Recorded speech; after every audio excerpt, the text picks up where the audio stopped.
Yeah. Like you should know what's going on. All rise for the third.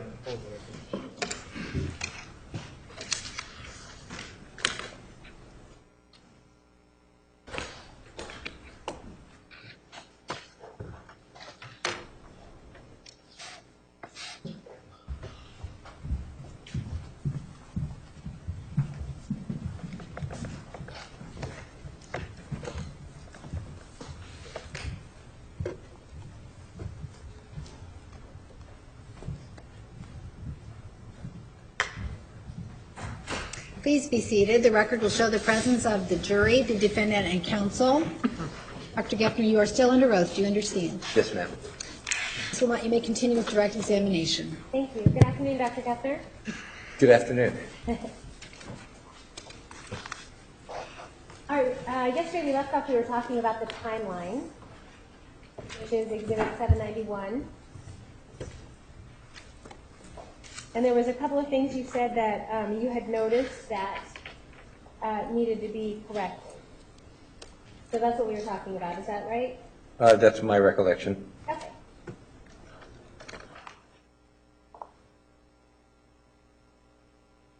Okay, so I'm showing you Exhibit 791. And we can see here on the March 6, 2008, it's referring to a journal entry, right? Yes.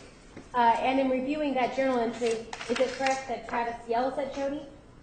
We don't know that, but the actual statement is tells Jodi. Okay. And the journal article or the journal entry goes on to say that and this is March of 2008, that Mr. Alexander wishes that the Hugheses would not interfere with his relationship Yes. or friendship with Jodi. Yes. Okay. And when we get into the later part of May of 2008, were there some other important points in May that you thought was worthy of putting on the timeline? Yes. You may. What's going to mark as Exhibit 820? Do you recognize that? Yes. Is this the other important points that should have been added to the timeline? Yes. And we repeated some and documented where some of it came from. Okay. Just to move into evidence Exhibit 8. Objection lack of foundation. Who created it? Sustained. Is this who created this? That was worked on by my staff, myself, and probably your staff. But I think it was basically created as a follow-up to what we were already doing. Okay. Any other objection? No. Exhibit 820 is submitted. All right, showing you Exhibit 820, and this is just further information about May. Is that right? Yes. Okay. And we discussed much of this the last time you were here. One of the things that was added when we talk about May 26th, and last time you were here, on May 26th, is that the day that there is this G-chat going back and forth between Mr. Alexander and Jodi? Yes. And is that the time when Mr. Alexander, you can see below, is referring to Jodi as different slanderous words? Yes.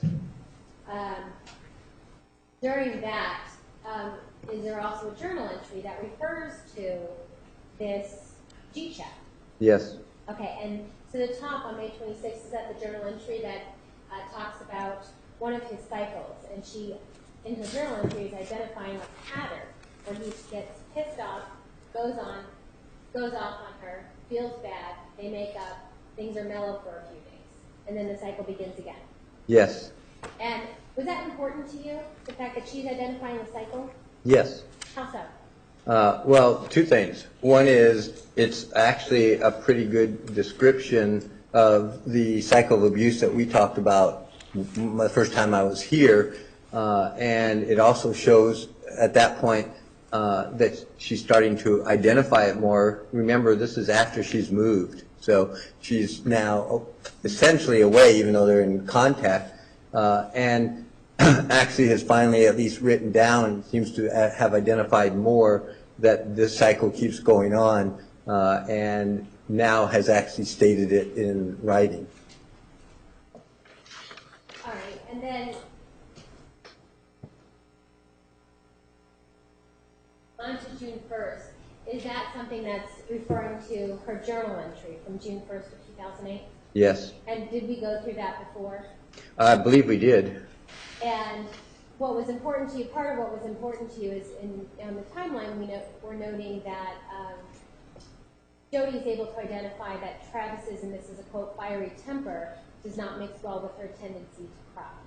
Is that Yes, right? and it's also, at that point, the relationship theoretically is, friends, and she's identified things in a positive way, meaning this is not healthy, and is trying to move on, at least according to the journals we showed last time, and her self-esteem is gradually starting to build back. And again, now we see where she's starting to identify more of the patterns. If you remember when I was here a while back, we talked about this mix of her brain versus her heart, which is a simplified way of saying it, but where she knew at one level things weren't right, but wasn't able to pull away, which is the pattern we see. And now, in those journal entries that we went over, again, to use that analogy, her heart kept winning out. She kept going back, ignoring what her brain was basically saying and what she knew. And now you see that pattern starting to shift where, again, using that oversimplified analogy, the brain is starting to really have more of an impact and realizing, yeah, this wasn't that good. This is up and down. His temper is not good for me. We don't mesh.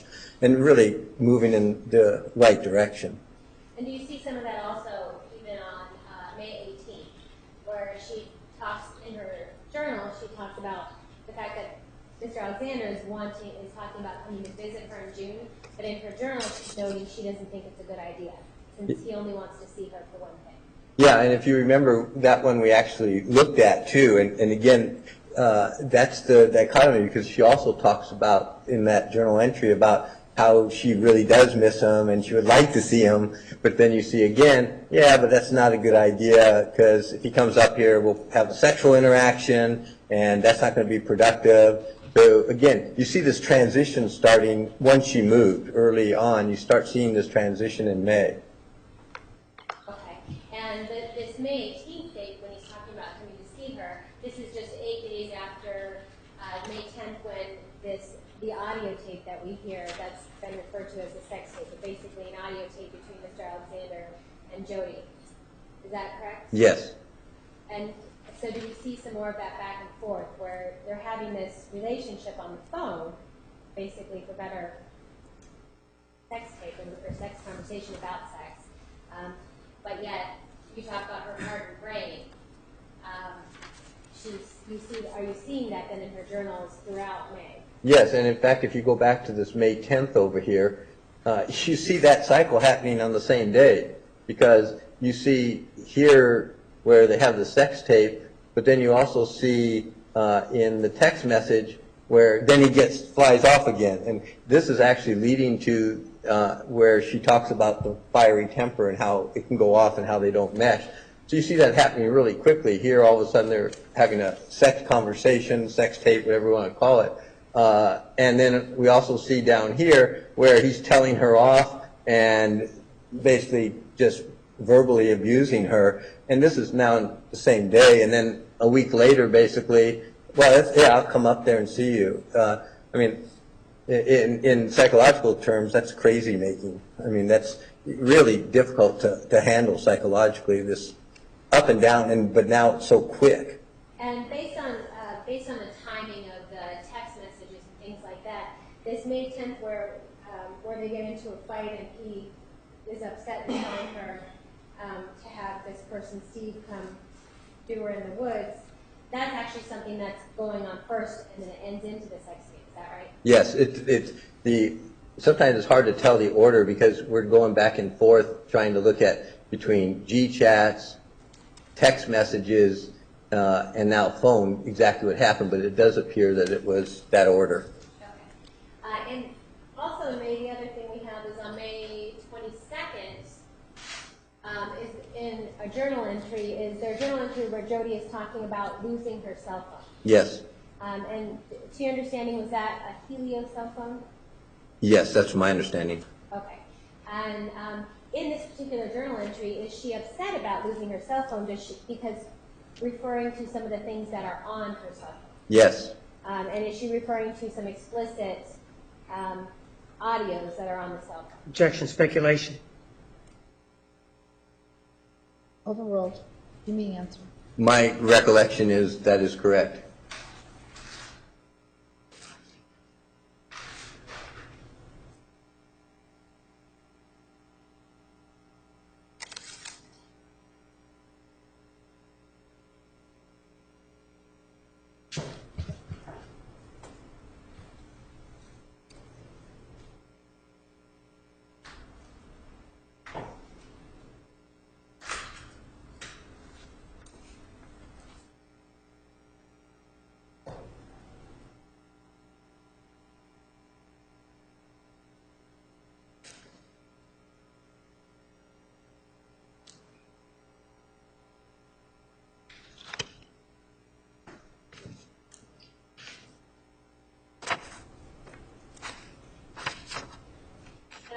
And I'm showing you, sorry, I'm showing you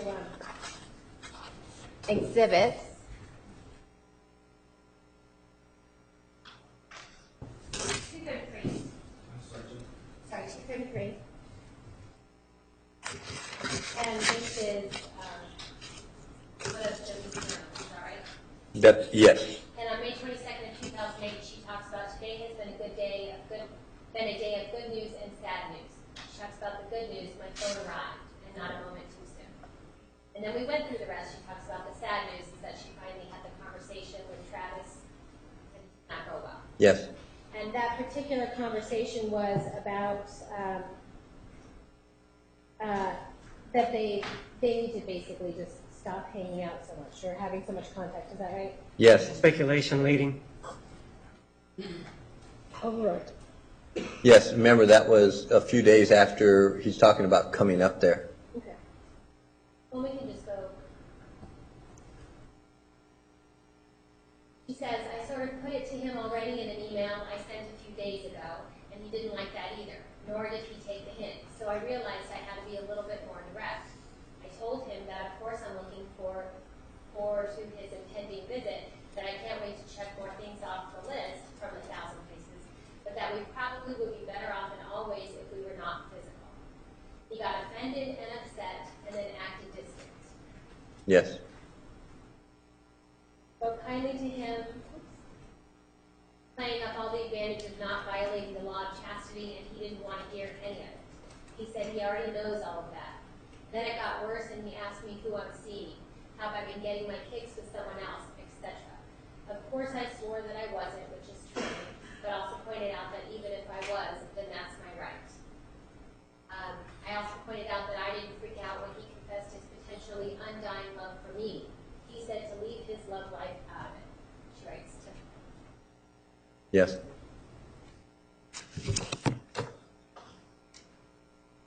All right.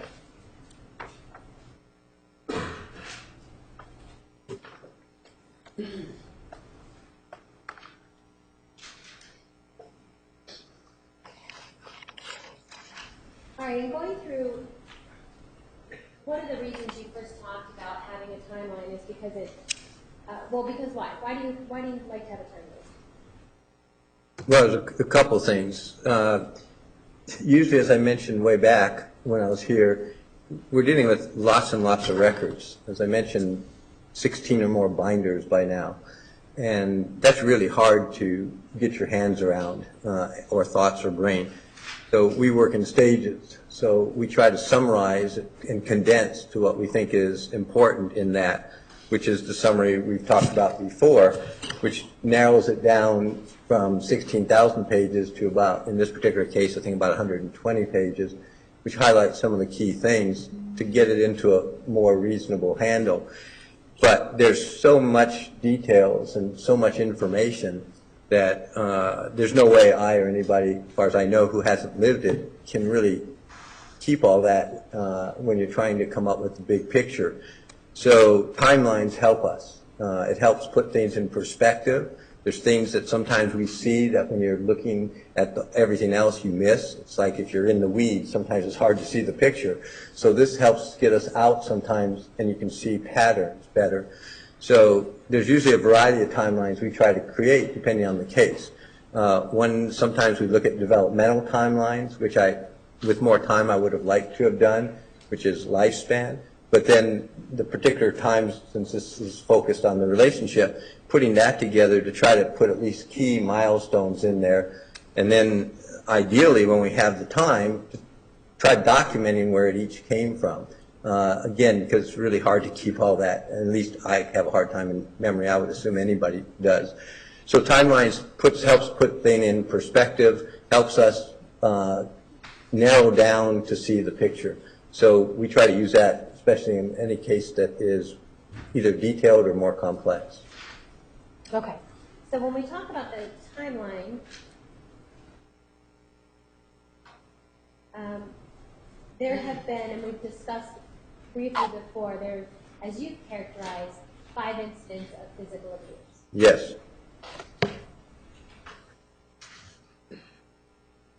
So, I'm showing you Exhibit 791.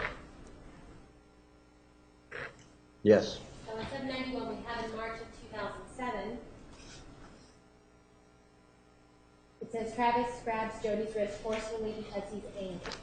Now that information, did Jodi report that as abusive? No. Objection asked and answered. And is that in any way unusual? Objection asked and answered. Approach, please.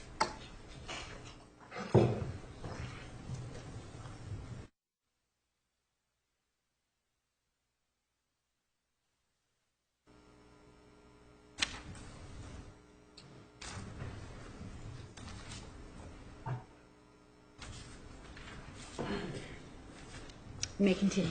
Thank you. All right, you said it was not unusual for Jodi to not report this as abusive from her point of view. Is that right? Well, first you asked me if it was unusual for victims. I thought now you're asking specifically about Jodi. I'm asking specifically about Jodi. Is it unusual for her to not, from her point of view, not think of this as abusive? No. So we have March of 2007, and then the next incident that's reported is in October of 2007, where we have a report that Mr. Alexander's temper turns physical and he pushes her down, berates her and her family. Yes. And is this something that would be considered physical? Yes. How so? Well, you have an actual physical interaction. Pushing somebody down and or restraining them now is physical. Verbal would be virtually all words or things like that. Threats would be, threatening to do something with them, but now you actually have an action. I mean, pushing, shoving, hitting, any of those would be physical. Restraining, grabbing. Okay. And then the next report we have is January of 2008. And this then is coming, just 3 months? Yes. Almost 3 months. 3.5. It's actually about 3.5, I believe. Okay. And in this incident, the physical contact is body slam and kicking and breaking a finger. Yes, Okay. Is this something that would be considered physical? definitely. And then we have into March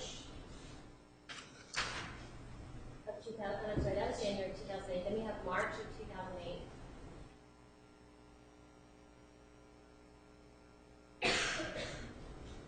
Where we have a slap on the face or backhanded her in the car. Yes, Is that something considered to be physical? yes, And then into April,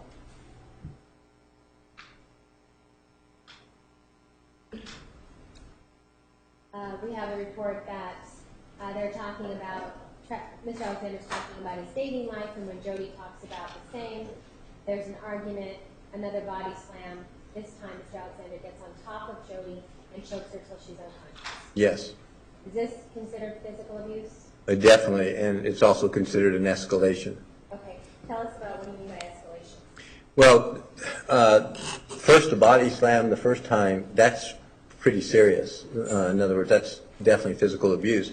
The backhanded slap is another example, especially when it takes, if and when it takes somebody by surprise. But now, you would not generally consider those things life-threatening. But now you have strangulation added in, and the person actually passes out. That's a whole new level when you're looking at a continuum of domestic violence.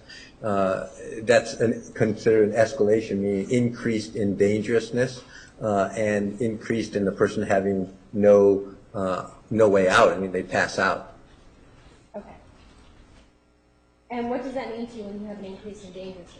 That means, well, two things. One is the time period between the incidents. Now we have about a month, so it's increased. When you look at dangerousness in general, there are a variety of factors that the research shows are key. One is the time between incidents. If they start increasing or I should say decreasing in duration, that's a sign of escalation and dangerousness. The second is if the abuse itself escalates. In other words, the type of abuse goes into a different level. So that's a second red flag of dangerousness. The third is if it becomes a higher level, meaning life-threatening. So choking somebody or hitting them or knocking them out or anything like that is another level. So those all are red flags for getting into a very dangerous situation. All right. And out of these physical abuse incidents, in the record that you have reviewed, is there any information in there that Jodi ever called the police? No, none that I could find or that's been reported. Is there anything in the record that she ever received formal medical care? Not that I know of. Anywhere in the record where she was seeking counseling? Again, no, I didn't see anything along those lines. And in reviewing all her journal entries, is there anywhere in the journals where she ever specifically states anything direct about the physical abuse? No, not in her journals. In your experience in dealing with domestic violence as a whole and dealing with other victims, is this unusual? Objection, asked and answered. No, that is not unusual. Why is it not unusual? Generally, domestic violence is referred to as the family secret. In other words, people outside are generally not necessarily aware unless they hear it as a neighbor or somebody else or see the after effects. It's pretty typical that a victim of domestic violence minimizes and or denies and or tries to cover up for guilt reasons, shame reasons, embarrassment reasons, all sorts of things. So it is actually more common that victims of domestic violence don't talk and may never even be identified as such than those who do report or go to a shelter or call the police or things like that. So there's so many dynamics going on there with learned helplessness sometimes, learned hopelessness sometimes, traumatic effects where a person just gets into a really low shame, guilt, depression state and they don't see a way out and they don't tell other people.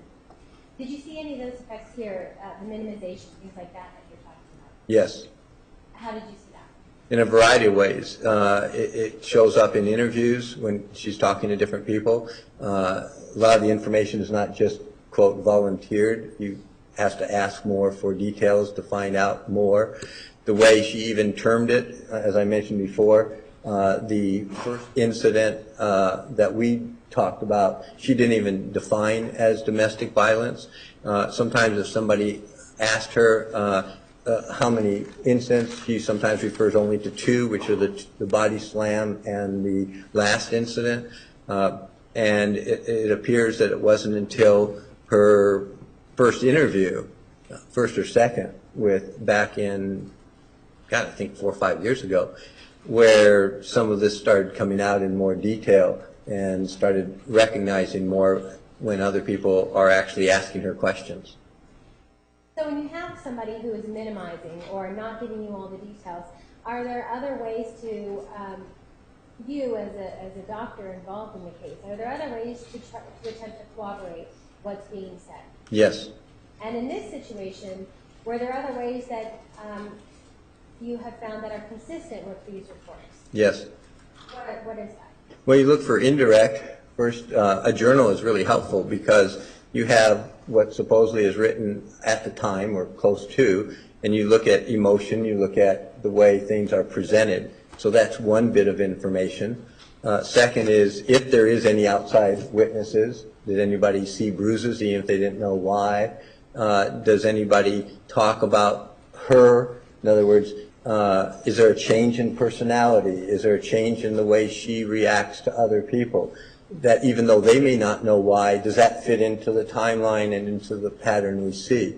You look at history, history of the parties involved. In other words, do you see other things going on that would tend to correspond to an abusive relationship, like verbal abuse or emotional abuse or things like that? So that would be another piece of the information to try to corroborate, if you're looking at that term. History is another. In other words, we know that people who have been in abusive relationships like child abuse or others have a greater tendency. So it doesn't, again, mean it happened, but it's another way of at least the pattern looking consistent. And then you have the interviews themselves, observations themselves.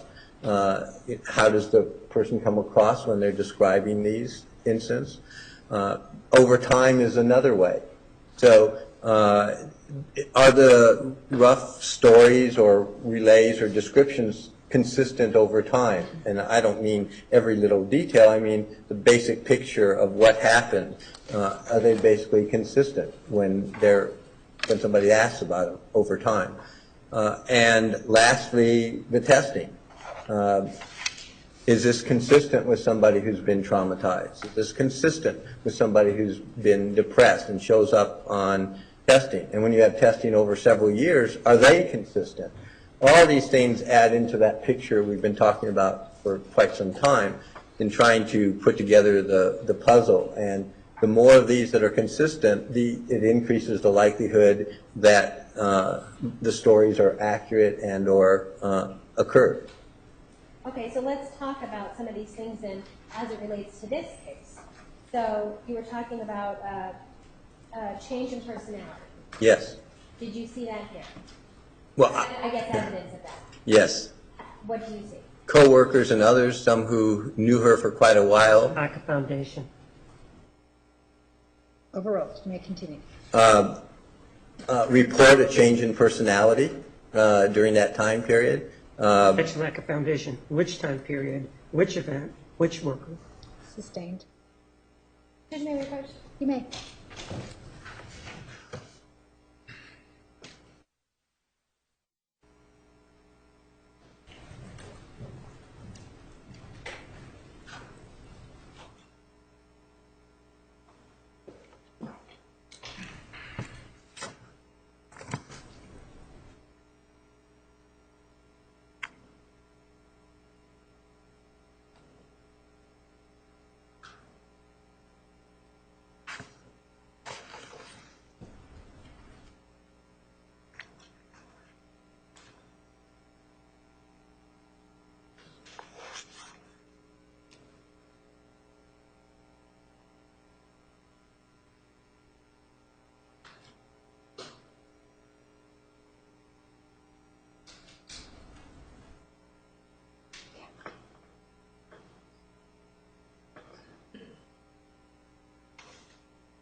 All right, Dr. Geffner, I'm showing you exhibit number 787. Let's answer the question of who, what, and when with the actual statements from the person, okay? Yes. All right, so we have, this is a statement from coworker 1 that we've already been over, but let's look specifically.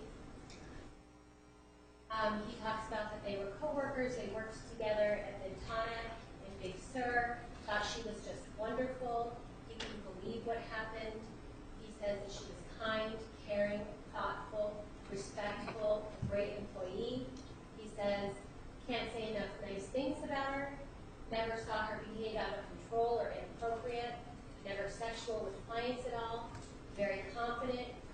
Objection, that doesn't go to the issue here about what they're discussing. This is just, Are we having? Yes, approach, please.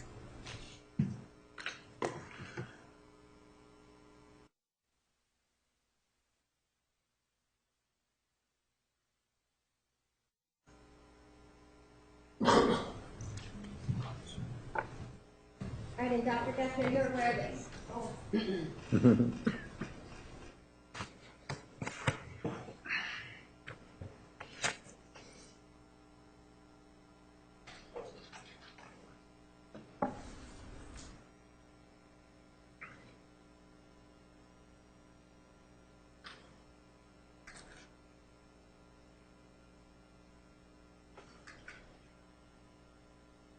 All right. So it's clear from this coworker's statement that did he work with her prior to meeting Mr. Alexander? Yes, And did he see her again after dating Mr. Alexander? yes, And when she came back after dating Mr. Alexander, this coworker terms it later after she split from Daryl, he noticed some changes in her. yes, She became less responsible, more distant, more withdrawn. yes, And that he notes that she's a very, very happy, upbeat, positive person, but became rather sad this summer after breaking up with Daryl. yes, All right, and we know that she broke up with Daryl in September of 2006, right? yes. So the summer after breaking up with Daryl would be what year? '07. Okay. And based on the timeline, we know that she moved from, it says Palm Springs, but that's actually supposed to be Palm Desert, yes, Palm Desert, from Palm Desert to Big Sur, California in May of 07. 2007. Yes, Right? So is May of 2007 is at the time, about the time period then, when this coworker would have seen the changes that he's reported. yes, I'm assuming it's May, June, based on, he says summer, and that's when she was there. Okay. All right, so we were talking about some of the questions, some of the ways that you can corroborate what some of the statements that Ms. Arias has made. And so you were just getting to the change in personality, and you were talking about what this coworker noticed. What are the other ways that, or are there any other ways that you can corroborate or attempt to corroborate some of the things that Jodi has said? Well, I mentioned testing, but there's various kinds of testing, so all of them are helpful. One is personality testing. One is trauma, looking specifically at, is this person have traumatic reactions, been traumatized? And the third part of testing would be looking at domestic violence itself, various ways people interact and getting more of a specific handle. And again, is all that consistent? Okay, and we're going to talk about the testing in a little bit. What about her history? Yes, I mentioned before, looking at objection asked and answered, mentioned before. Overruled, you may continue. I mentioned before the child abuse and those is, but the other thing is to look at whether there's a history of actual domestic violence. Because again, if there's no intervention, that decreases the likelihood. Again, doesn't mean it happened, it's just another piece of the puzzle. And we definitely have in her case, with corroborated by other people, the relationship with Mr. Juarez back when she was a teen that was abusive, and what she described is matched with what the other people who knew her then or her brother said. So again, that increases vulnerability, increases issues of identity, lower self-esteem. So those are what make you at greater risk for it happening again. So again, it doesn't mean by itself. In fact, any of these things by itself, I would not hang my hat on and say that means this person is or isn't. But when you're starting to put the whole picture together, that's what you start looking at. And you talked about change in personality a little bit from the coworker, but were there other changes that you noticed from her journal writings? Yes, I mean, the journals were quite helpful.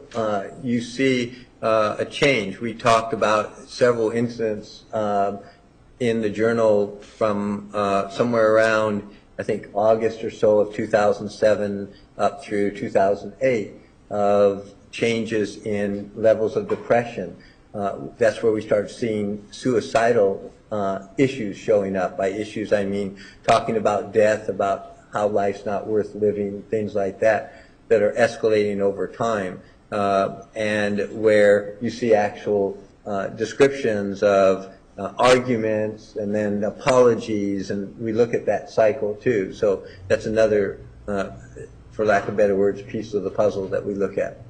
And when you're looking at these journal entries, as you're reviewing them, do you see parts in the journal entries that are written on any particular day that then have the same information in like a text message or a G-chat that's referred to in the journal? Yes. Do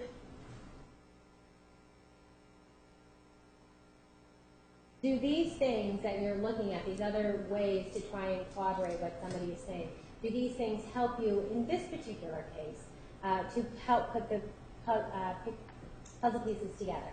Yes, and the other thing I mentioned, but I think I may have glossed over it, is looking at the relationship itself. So in other words, all the questions we've been focusing on now talk about the alleged victim. But the other thing we mentioned, and we've been talking about the last couple of days, is really focusing on the relationship. And is there things that we can see in the relationship based on the person's behavior toward others? Is that consistent with abuse? Is there information about verbal abuse to others? Is there information about manipulation or control or things like that that appear to be part of what's going on? Would that be consistent then what's being reported in this relationship, which is why we spent some time looking at that. Okay. And did you see those consistencies? Yes, there were issues that we've talked about yesterday especially. Okay. One of the things that you do in getting involved in a case like this is, do you end up actually interviewing Jodi? Yes. And did you do that? Yes. How many times did you interview her? 3 times. And what is the point? What are you doing? Well, partly what we're doing now is trying to evaluate her, trying to get what we call a diagnostic impression, to try to understand exactly what's going on. So when you're actually doing evaluations, then you want, if at all possible, to meet with the person. And so in addition to doing the testing, obviously interviewed her ourselves. And we did it over 3 different time periods, as we mentioned a while back, over about, I guess, about 8 or 9 months. So we combined interviewing, observations, and testing over that time period. So, I'm sorry, Dr. Geffner, do you mean over a time period of about 8 or 9 months you interviewed Yes. her 3 different times? yes, I'm sorry. So the first time, I believe, was October of 2013. Then we came back about 2 months later in December and finished some additional testing and interviewed her as well. And then came back last July to do follow-up interviews as well. And to see about also observations, to observe how she responds to questions again. Are things changing over time? Does her demeanor change? Is she getting weaker, stronger? All those things go into trying to figure out what's going on. And is there, in any way, are you attempting to do counseling with her or therapy in any way? No, this is forensic. That means it's a completely different role. We're not trying to set up a treatment plan. We're not diagnosing for treatment. We're not trying to intervene or do anything. We're not both a treatment provider nor an advocate. We're, in this particular case, what are called forensic evaluators. We're trying to put that picture together to provide information to the jury and or the court about what we see, what we've seen, and what makes the most sense. Okay, and so what, if any, observations did you make about Jodi when you interviewed her that would be noteworthy for you? Well, a few things. One is, especially in the initial interviews, what we termed dissociation.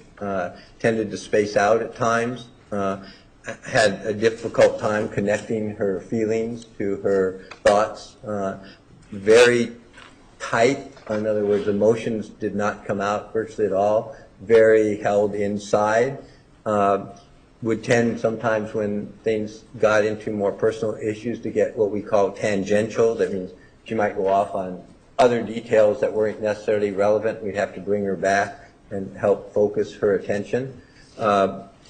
saw that from our perspective, her memory in general seemed pretty good, but dealing with traumatic incidents wasn't as good. What do you mean by that?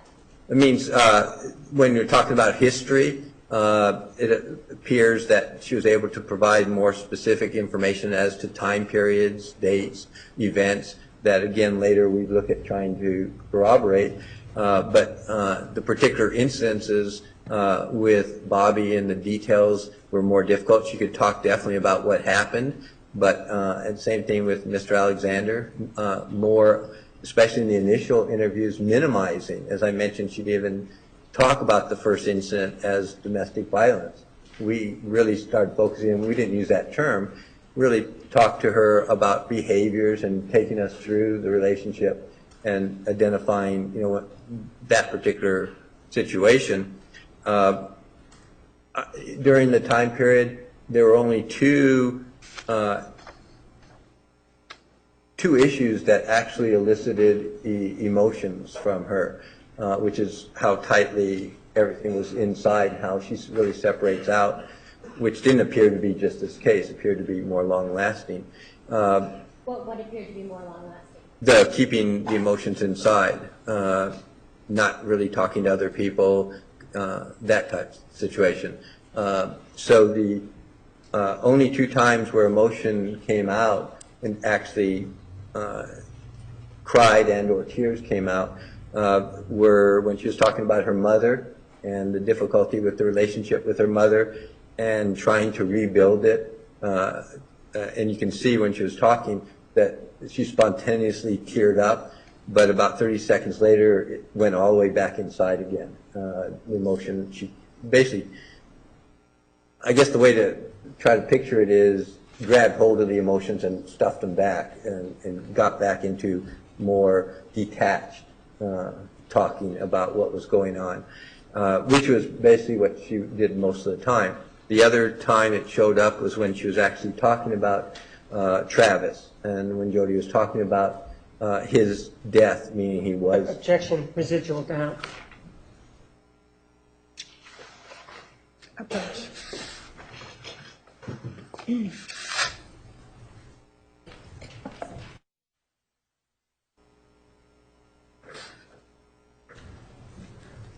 Hi, Dr. Geffner. Dr. Geffner, you were just about to tell us the other time during your interviews that Jodi became emotional.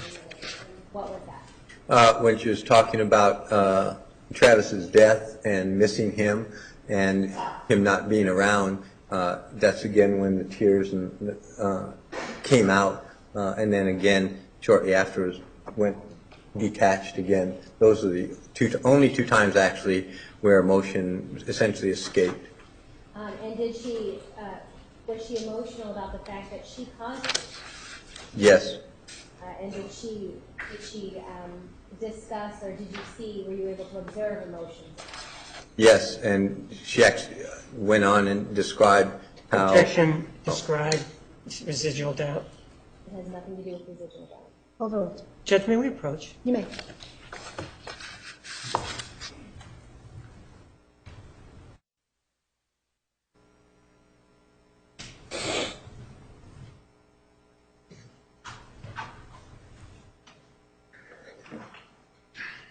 All right, Dr. Victor, what were you saying?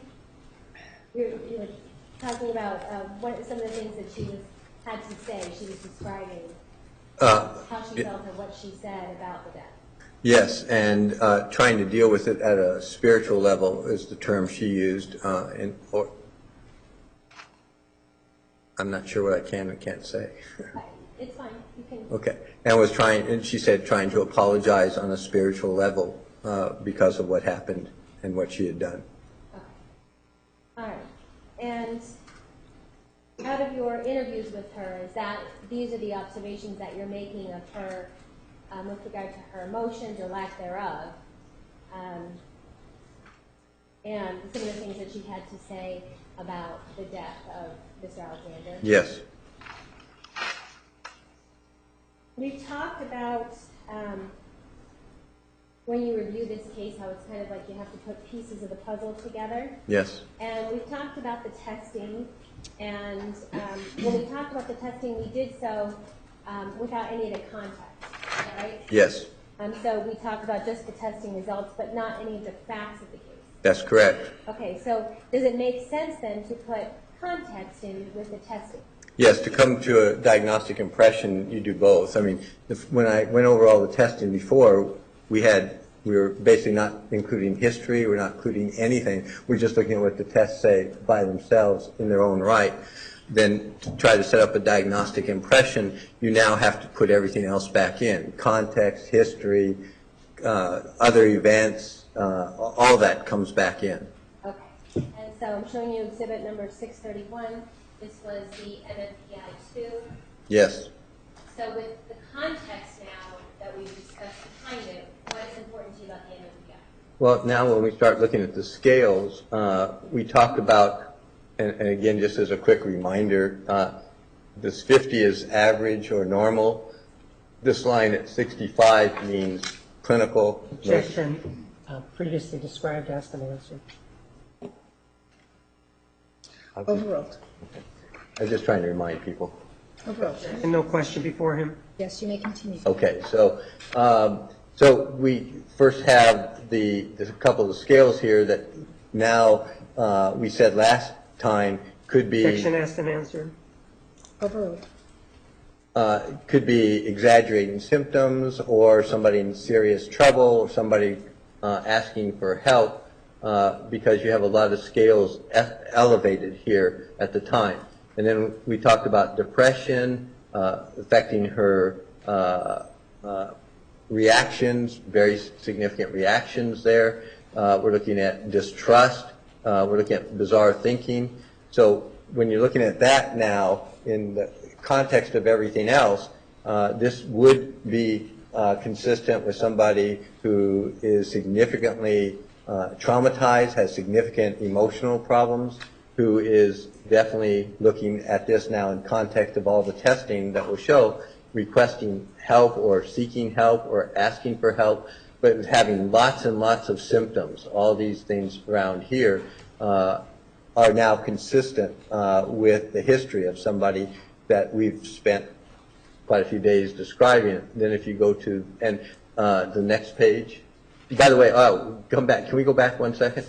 One of the other things that is elevated that we did not focus on last time, because I wouldn't have focused on it actually without history, was this scale, which is mania, which is manic. You see the depression scale pretty high up, but this was relatively low looking at everything else. So I didn't really even talk about that last time. Now in context, this becomes a little bit more important, and I'll come back to that. That's the same thing. Keep going. And we can go up a little bit. Okay, a little bit more.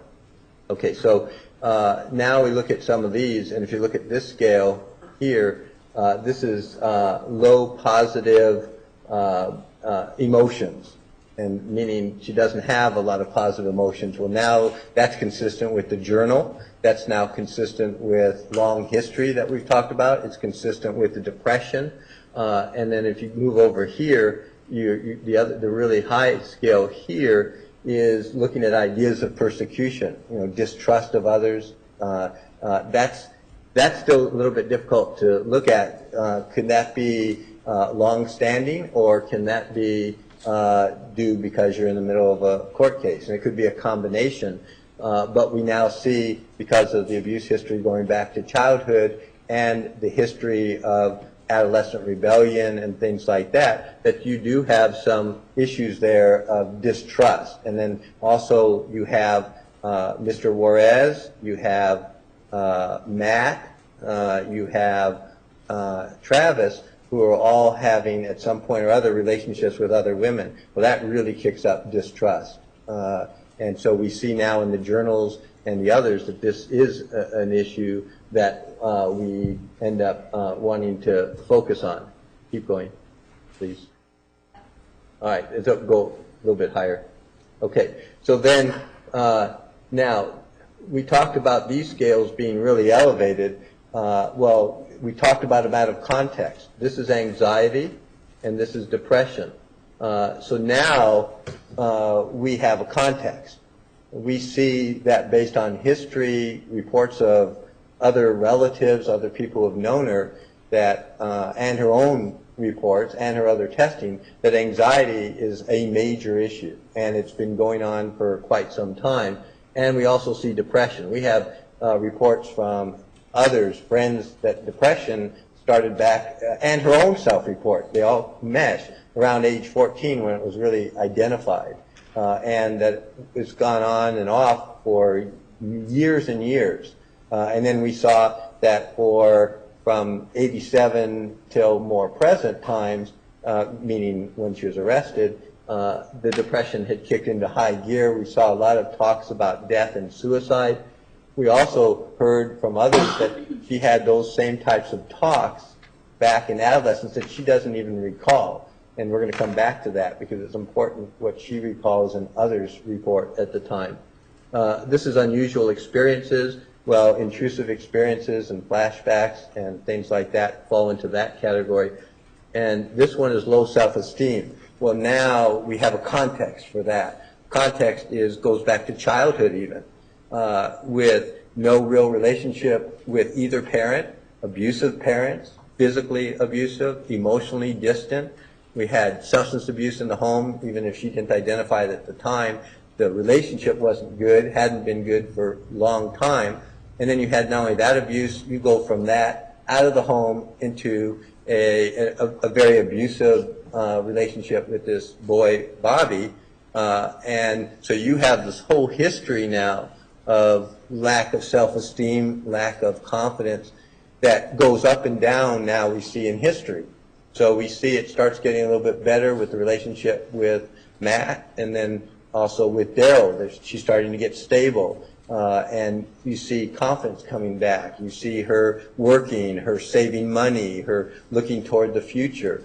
And then all of a sudden, more or less, you see that cycle switching again with Travis, starting in 07, where now you see suicidal thoughts. In other words, thinking of death. That's what, when we say suicidal ideation, that doesn't necessarily mean the person is actually attempting or thinking about killing themselves. It means they're thinking about death and what it would be like not to be alive. And suicidal behavior is when they actually attempt or try to commit suicide. So, and you see also difficulties in work relationships being reported later on as well. In fact, you had a coworker who talked about that she wasn't the same. We just mentioned one of them, but others that she had difficult time focusing in 08, and also ended up, if my recollection is correct, getting fired from a job because not focusing. So it was actually having some difficulty on work right there. If you go back, yeah, where you can see. So this again is another. So we have on this now several different scales that are looking at anxiety and depression. Every one of them is showing up as clinically significant. This is another anxiety scale. And now we have the closest thing on this test that's measuring post-traumatic stress. That's this scale right here. And that's the highest of any of the ones we've seen.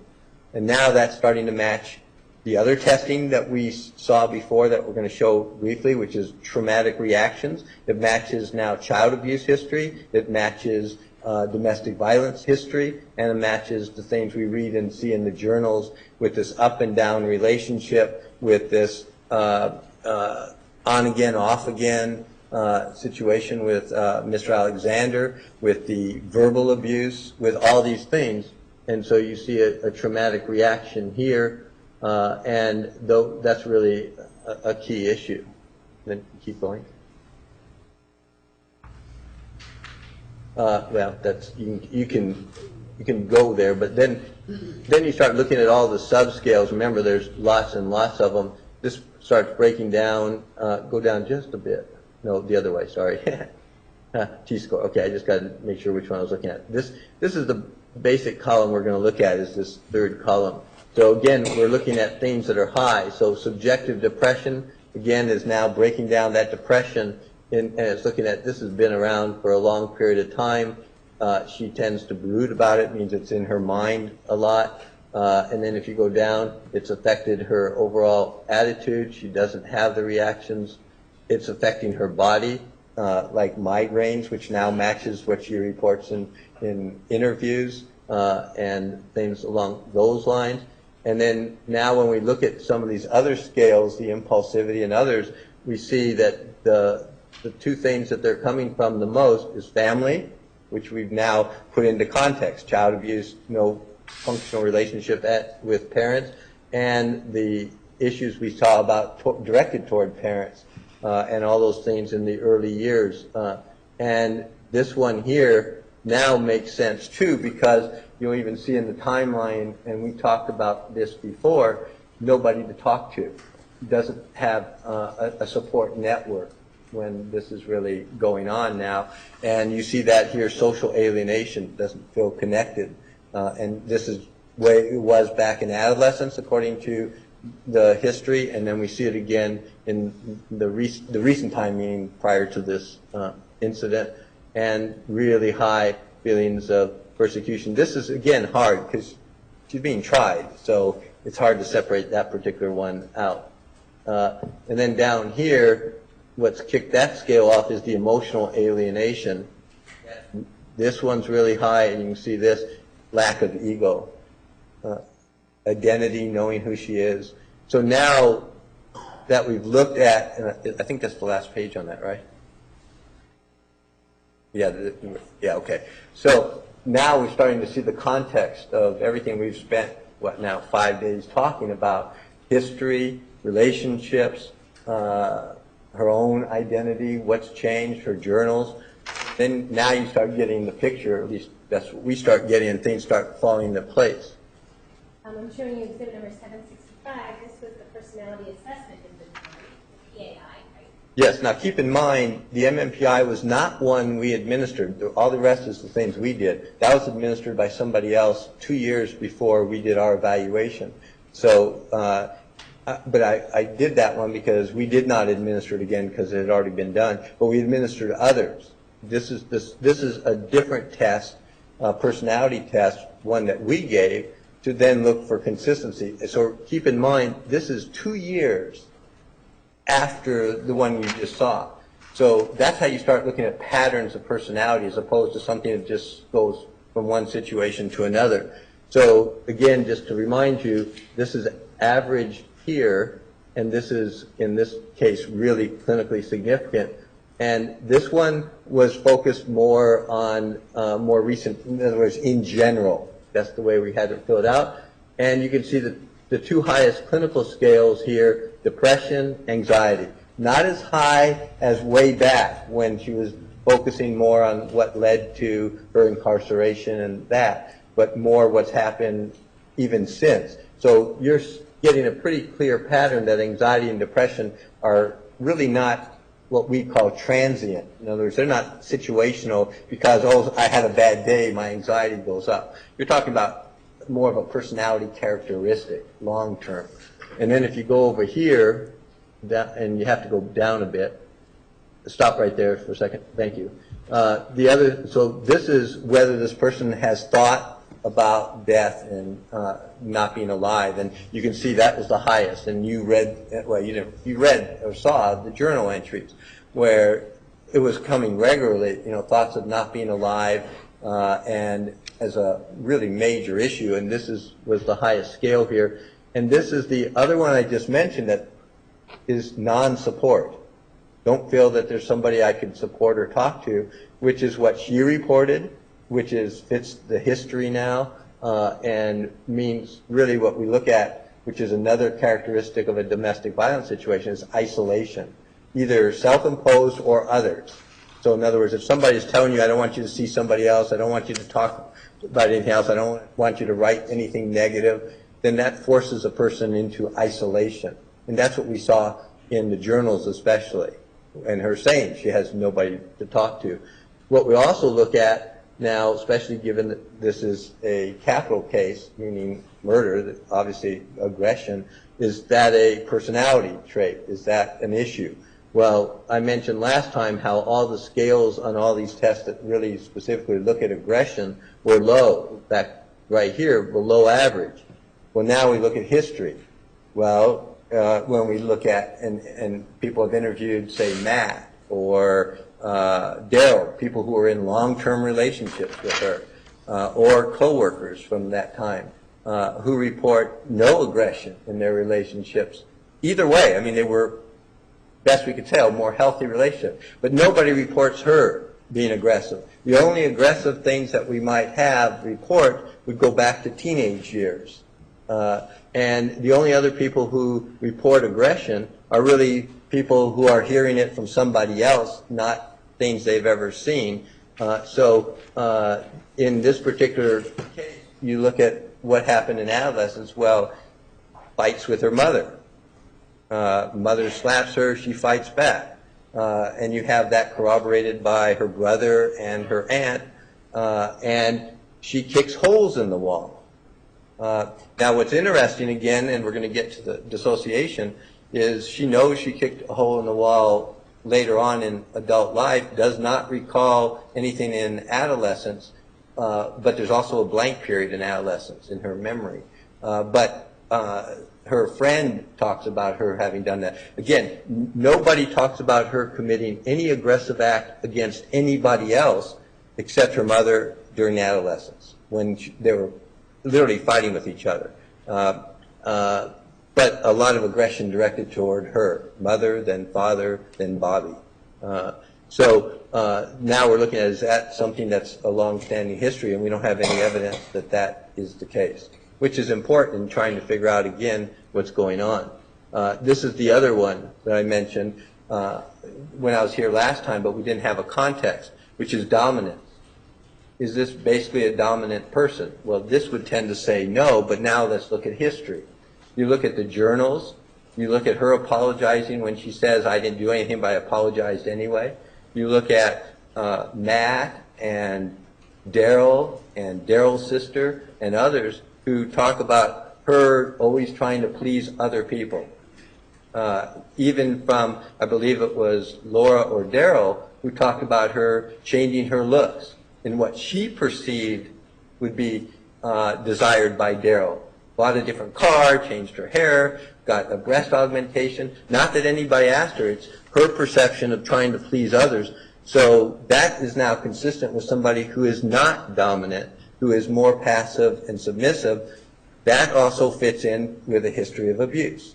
It fits into child abuse, fits into domestic violence.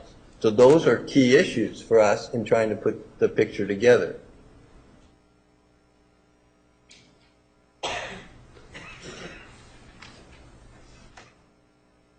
Okay, and so this is, again, subscales. So we're now trying to look at the anxiety, because that shows up elevated no matter where we do. And this is pretty across the board. It's affecting, she's getting anxiety reactions in her body, in other words, restless, agitated, and from a cognitive standpoint, in other words, anxiety is a major part. And this is the other thing we're looking at, is from an anxiety-related disorder. This is, on this test, what you look at for post-traumatic stress disorder. In other words, has this person been traumatized? And that's one of the highest scales here, is traumatic stress. That means incidences of trauma. Well, now from history, we have several instances of trauma. The child physical abuse and emotional abuse that we have from her childhood. We have an incident that both she and her brother talk about, where another boy holds a knife to her throat and threatens her when she's about 12 or 13, which was very scary, that they both reported. And then we have Bobby. And so you have all that history. And then we have the things she's reporting now with Travis and the various incidences, emotional, psychological, and physical. So now, again, more of a consistent pattern. Can you move just to see if there's anything else down there? I don't remember. No, nothing else is way over in that area. So from a personality standpoint, we have one more, which we did, which was that interpersonal behavior survey, looking at relationship issues. So, Showing you exhibit number 767. yes, and if you can, so you can see the top and the scales would be helpful. Okay, so, and then now if we can see up here. Oh, okay. If you can, I don't know which way is down, but, so I can see, no, the other way. That's, okay, very good. And I don't know if you can read that, or if we can probably blow that up a little bit more. Okay, good. So again, this is average. Clinical is in these areas. And this is now looking not at personality per se, but more at relationships. And it's looking specifically at aggression, assertiveness, things like that. So the only one that's elevated in the aggressiveness scales is expression of anger, and that's sort of apparent because she killed Mr. Alexander. So obviously that's going to be higher. And it was. It's not, again, somebody who has that as a regular pattern would tend to be up here. And so now we go back and look at history.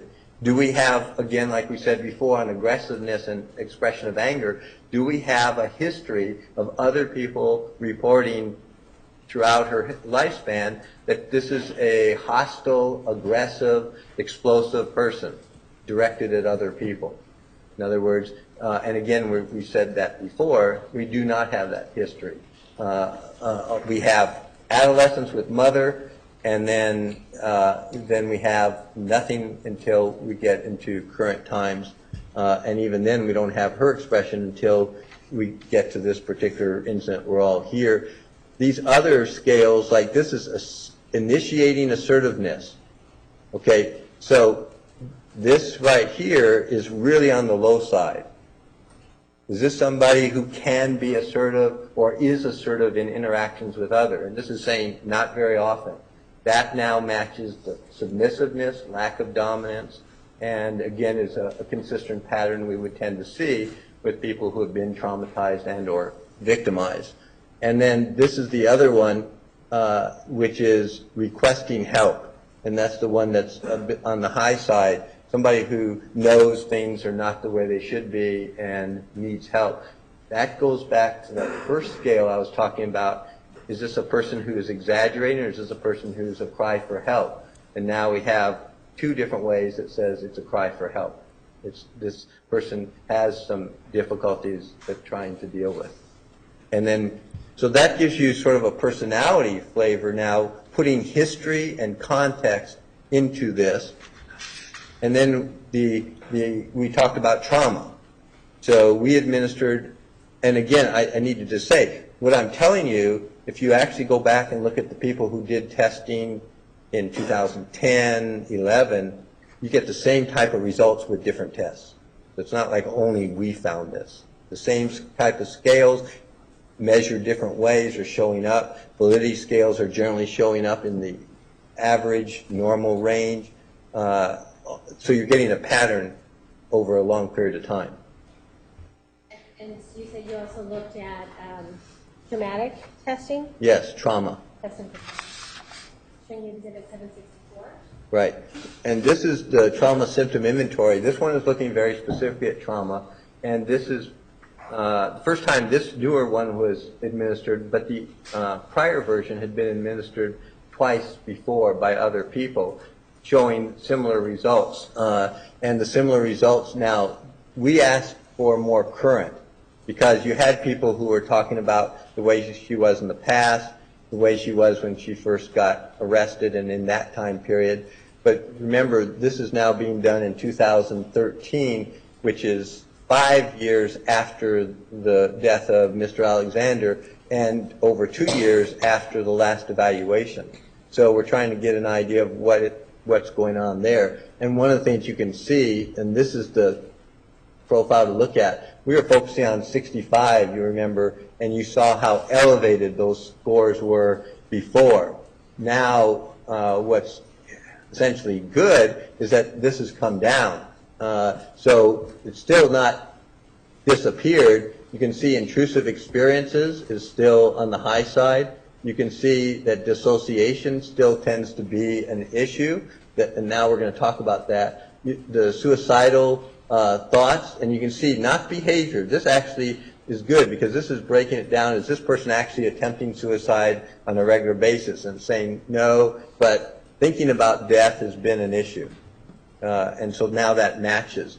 But when we come back up and talk about this one, dissociation, if you remember, or even if you don't, means in our terminology spacing out, a disconnect between emotions and thoughts. So that shows up in all the trauma tests. It did way back when it was first administered. Now, does that match everything else? Well, when we interview her and did, yes, we could see it actually happening, where she tends to space out and change subjects or do things like that. And so that dissociation we see not only on the scales, we now see in person. Also, when we look at history and her reporting, there are gaps in what she reports. So we have a childhood gap where she doesn't have good memories of not good memory, memories of what went on, not good detail. And same thing in early adolescence, where she can tell about some things, but even identifies, I don't have good memory, don't have memory a lot of during what's going on more currently, and we see that happening when things get stressful or traumatic. When she starts talking about the things that were most traumatic is where we see the dissociation kicking in, and that matches now what the testing has shown and that we saw as well. And she's still talking about flashbacks, meaning, either memory intrusions, going back to Bobby, all of a sudden will just hit her, or stuff with Travis. So we have those going on too. And then we administered the detailed assessment of post-traumatic stress. And that's the one I told you that we labeled wrong but corrected. Showing you exhibit 769. Yes. So this is the one that was, and the mix-up was pre-jail versus pre-incident. Objection. Asked and answered. Covered. Ladies and gentlemen, we're going to take the afternoon recess. 10 minutes, 10 minutes. Please remember the admonition. All rise. Council approach.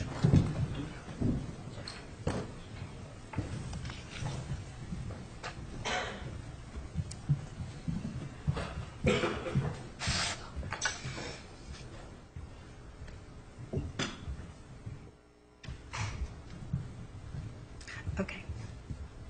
Hold on. We're officially on recess, right? Recess, yes. Thank you.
this was the one looking at the way things were really prior to incarceration, but including all those events that we've talked about.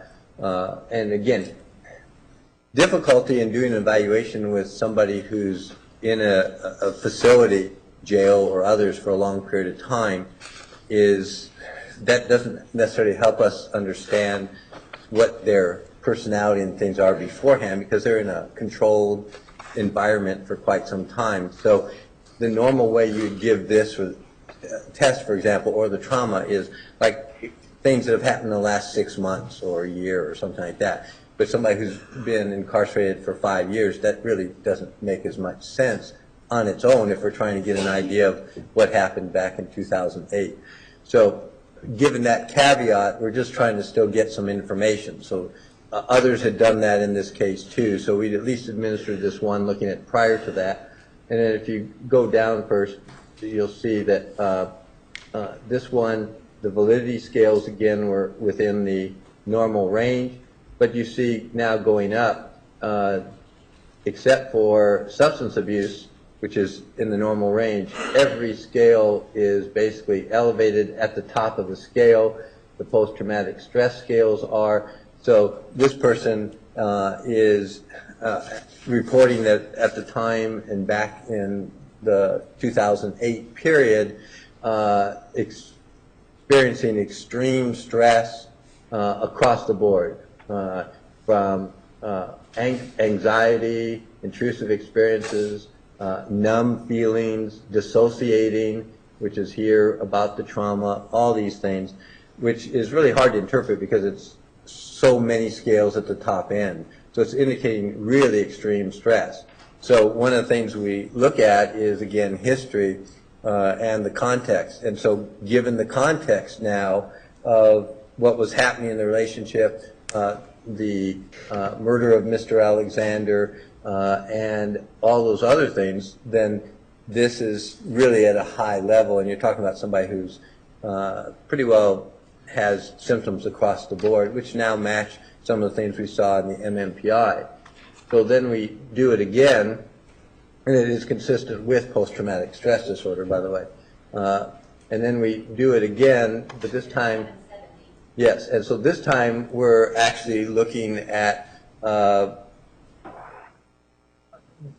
more since that time, so after incarceration and more recently. So we're trying to see, okay, at this point, which is years later, is a person still having all those symptoms? Has things settled down in a structured environment? Has what's now more long-standing that's probably been there because we're not dealing just with specific incidents anymore?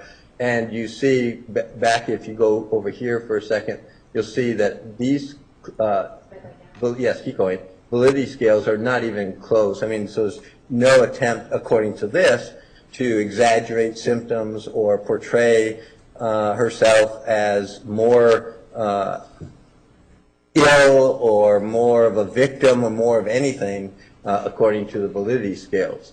And now you look, and now you start seeing what is considered a more interpretable type of profile, because you see differences. Now, not that they've disappeared, so, but you're looking now, and so you're seeing somebody who's had a lot of traumatic experiences in their lifetime, which we've already talked about. That now matches from child physical abuse to being threatened with a knife by another boy to the domestic violence, to the back in the past, to now, to all these things.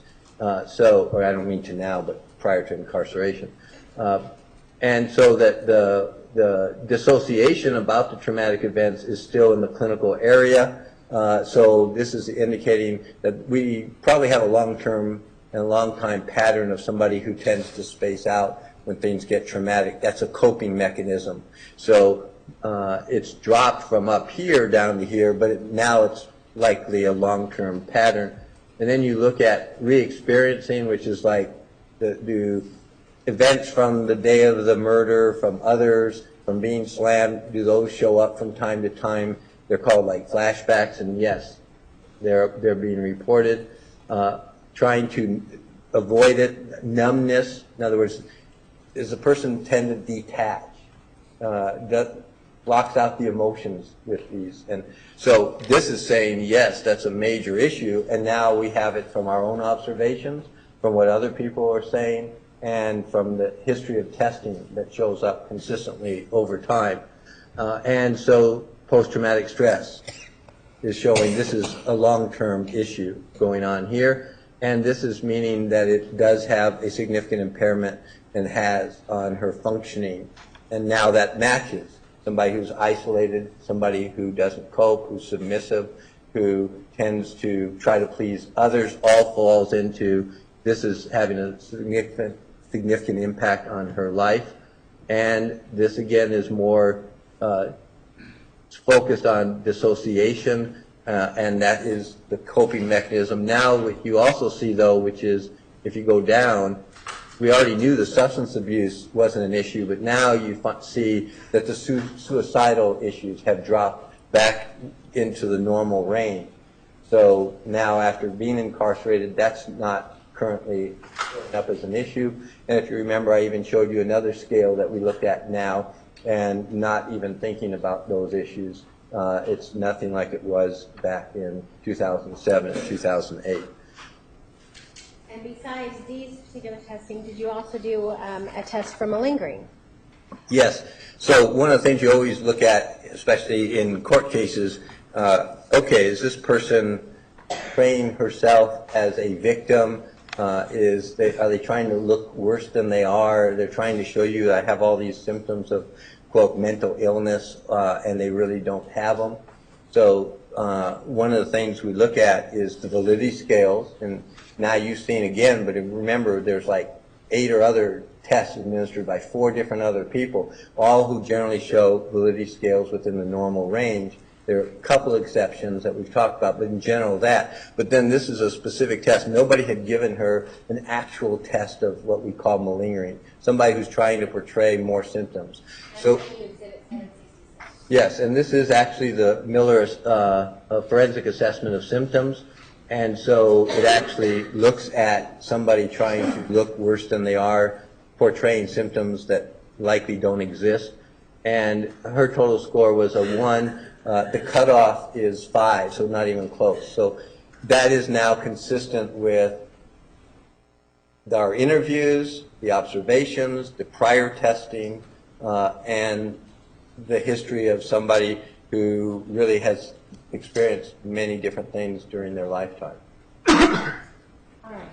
So based on the testing and being able to put these tests into context and seeing whether or not there's consistencies among the testing and consistencies from the testing to the context and the history and things like that, based on that, do you see any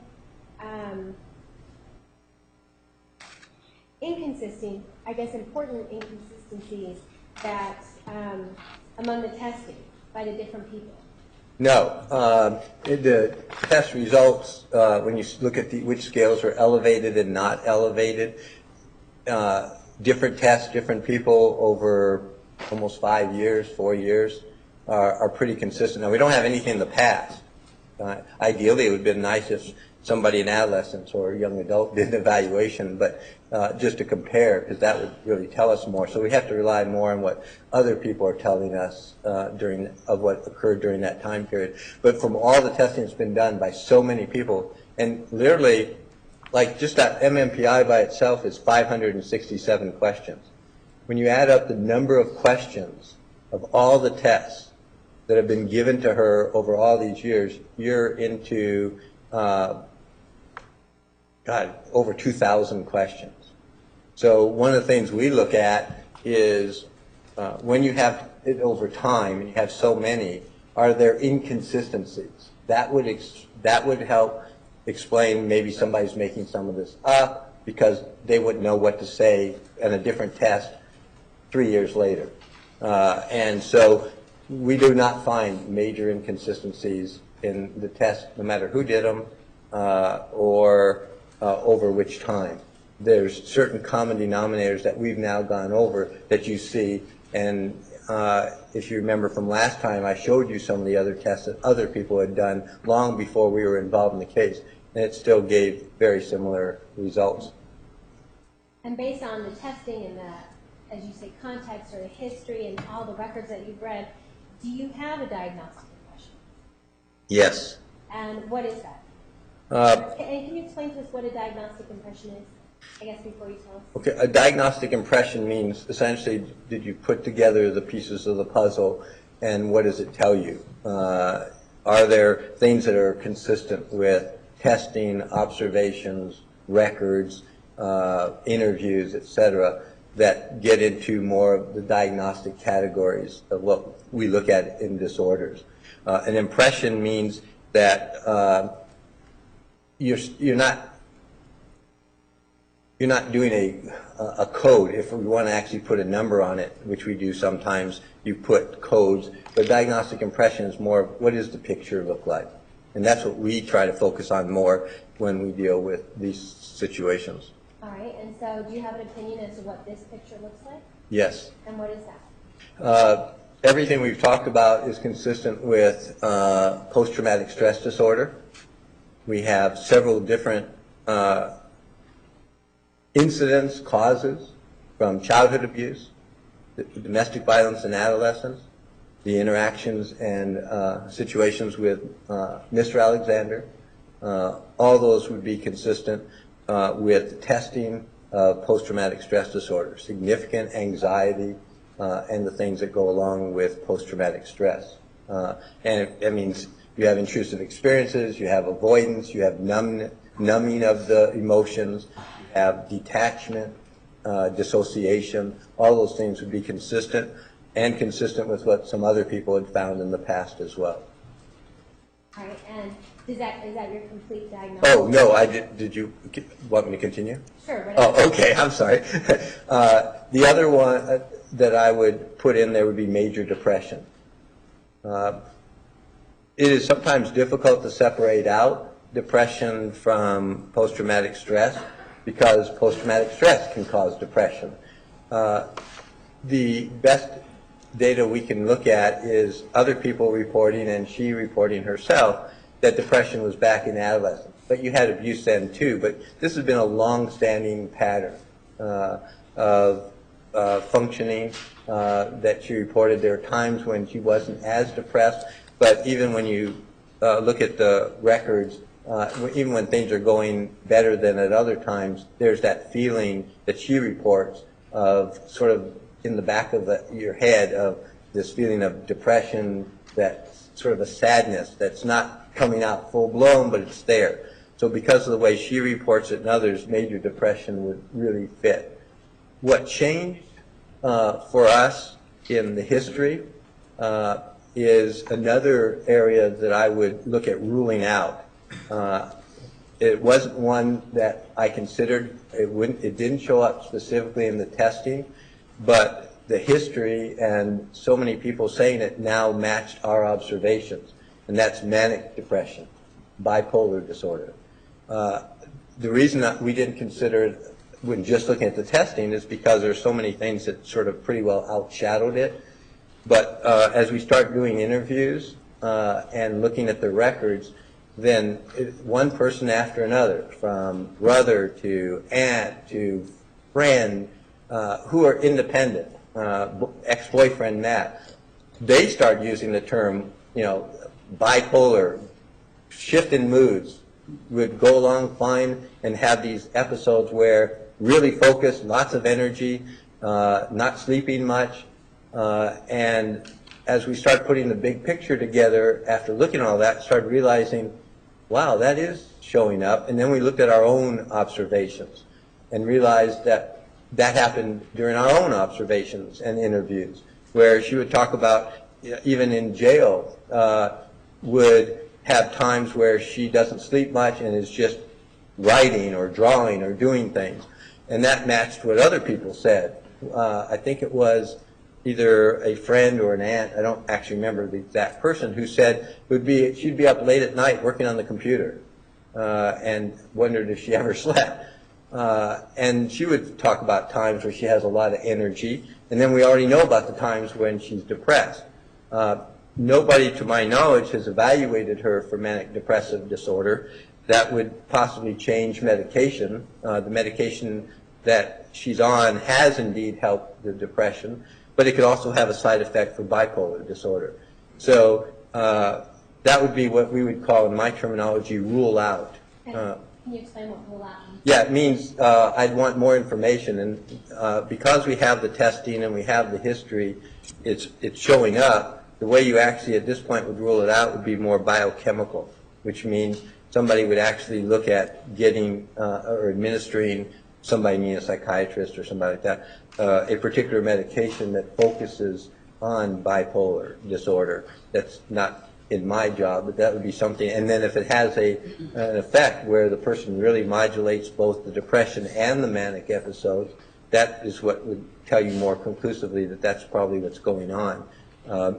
But just from the testing and doing it blind, that wasn't in my framework. It really was why it's important to put the whole picture together, because all of a sudden the bipolar starts making sense. And then that in conjunction with the post-traumatic stress would be something to look more seriously at. Is that your diagnosis discussion? Yes.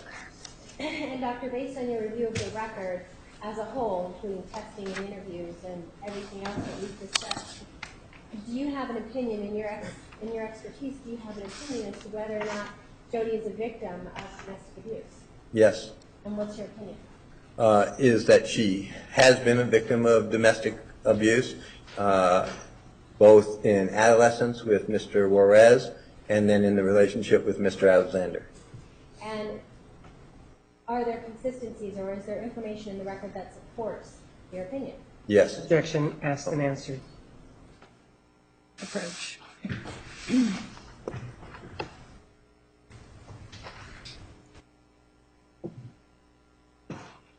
Dr. Geffner, we were asking what in the record supports your opinion that Jodi is a victim of domestic abuse? The journal entries that we've spent quite a bit of time, the interviews that she's had with several different people, talk about the different incidents over time. With Mr. Juarez, you have corroboration from the other people at the time. With Mr. Alexander, it's more difficult because you have to look more at the indirect. So we're looking at the things that show up in text messages from him. We're looking at whether there is emotionally abusive acts, whether it appears to be manipulation, psychological. Is that consistent then with what she's reporting? Is that consistent then with the acts? Do we see nothing in the journals that specifically talk about it, but we see apologies of things afterwards. Do you see apologies coming directly from Mr. Alexander's text messages? Text messages, or even maybe in the G chat too, but yes. So that it's consistent with what she's reporting as far as time.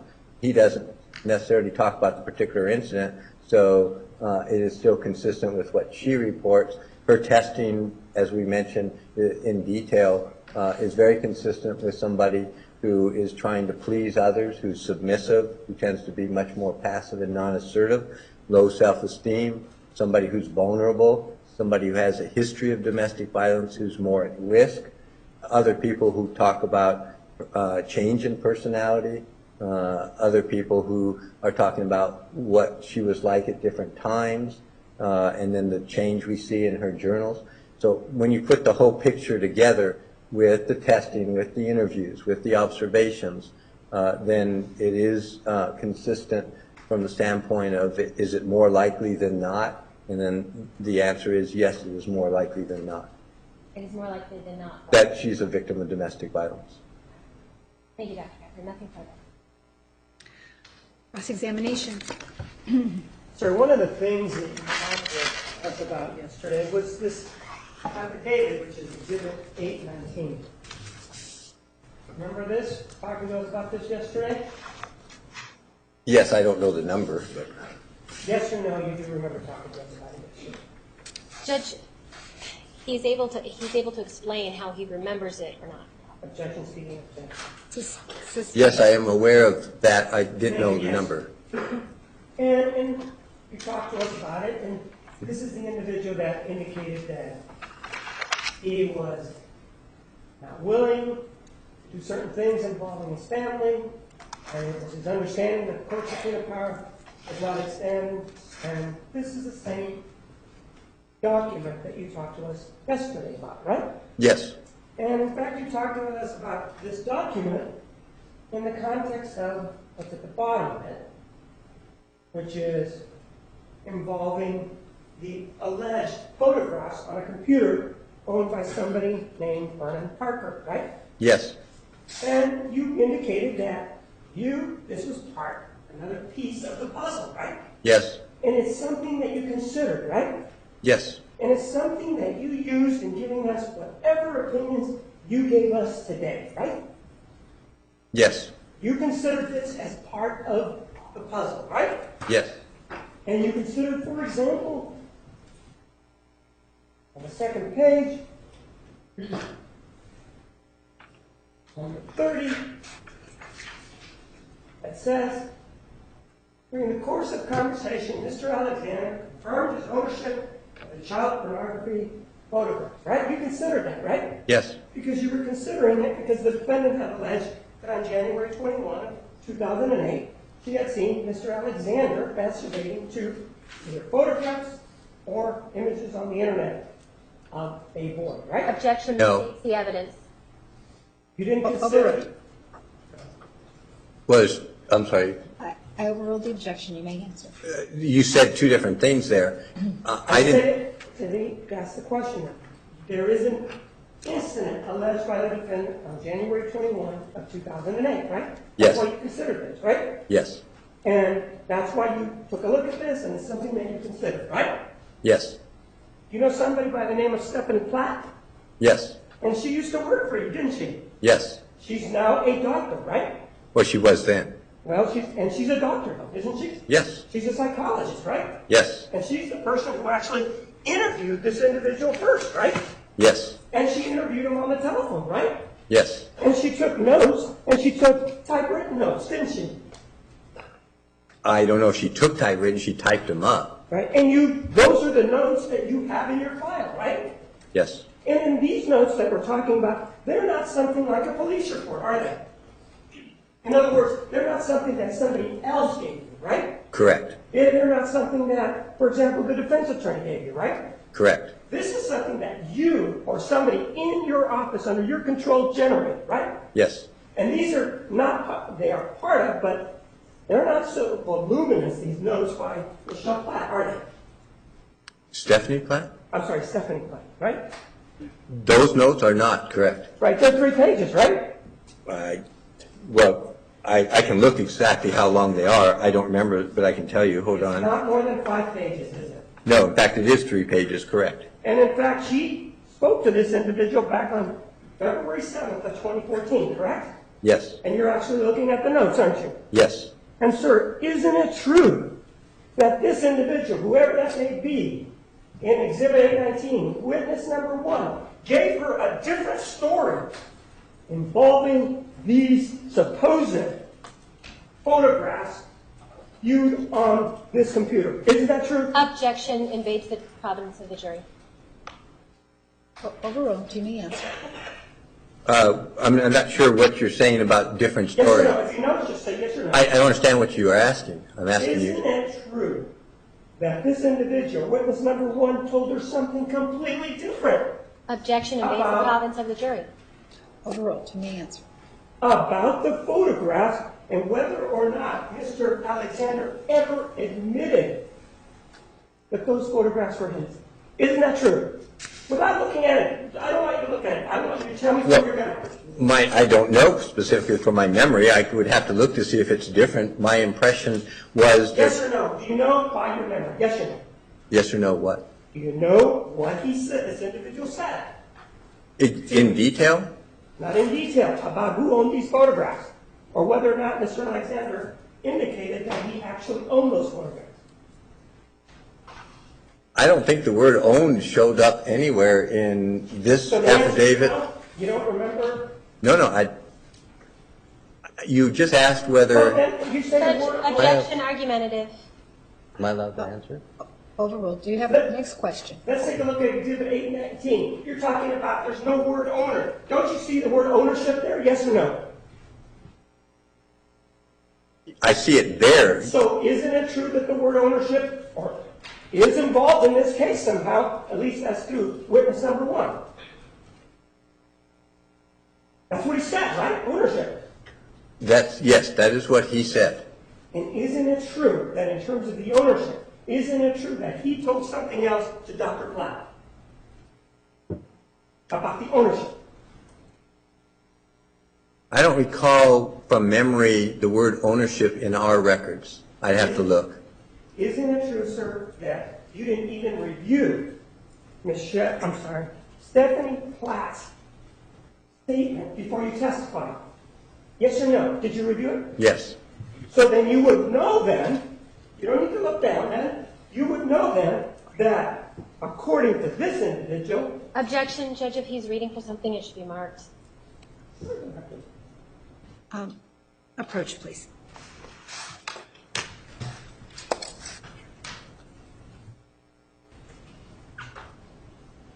so isn't it true that Travis denied that those photographs were his? To Dr. Platt? Or to who? You need to tell me what you're referring Do you to. even remember that it was Dr. Platt who spoke to this individual? You remember Objection that, right? argumentative. Sustained. You remember that, right? Yes, we both did. And I'm not asking about you. I'm asking about Dr. Objection Platt. argumentative. All right. A little slower with a court reporter, please. All right, Mr. Martinez, next question. You understand I'm talking about Dr. Platt, right? Yes, I'm not talking about the conversation that you had with him subsequently. You understand that, right? I do now. Yes. And during that conversation, Dr. Platt spoke to this individual, which is witness number 1, right? Yes. And she spoke to him back on February 7th of 2014, right? Yes. And when she spoke to him, she wrote notes. She typed notes out, right? Yes. Isn't it true that when she spoke, as reflected in her notes, isn't it true that when she spoke to this individual, that this individual indicated that Travis denied that those photographs were his? Objection as to the entire statement. Overruled. You may answer. I don't recall that specific Yes or no? comment. I don't recall. You asked me if I recall. Take a look at it. Okay. May we approach? Yes.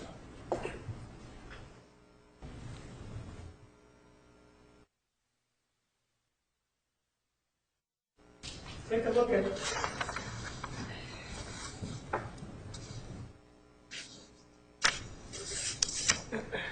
Take a look at Exhibit 821. Take a look at the first page, Oh, yes. and then take a look at the second page. There's nothing on the second page. Take a look at the top of the page. Oh, you mean the date? Yeah, there's Yes. something on there. Oh, yes, I'm sorry. So, do you mind taking a look at the first page? Have you looked at it? Objection, Judge argumentative. Overruled. You mean the date? I'm asking you not to tell me what's on it. Oh. Did you put your eyes to paper and look at it? Objection argumentative. Sustained. Did you do that? Can you look at it? Yes, sir. You've looked at it, right? Yes. Now can you look at the second? Yes, sir.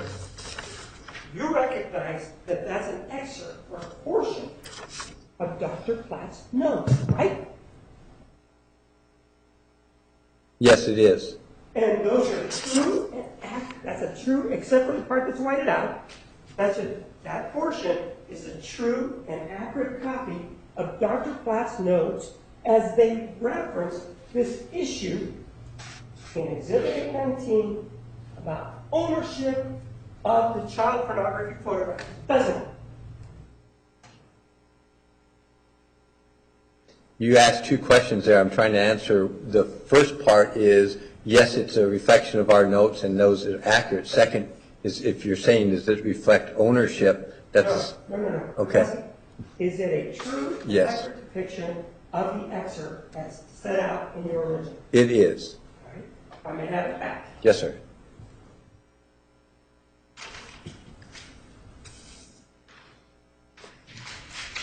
I move for the omission of Exhibit 821.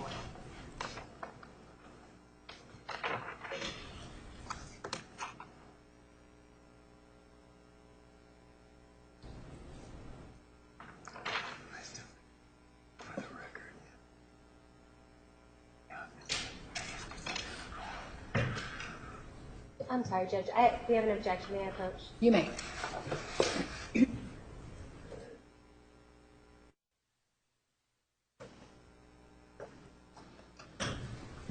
Sir, you have,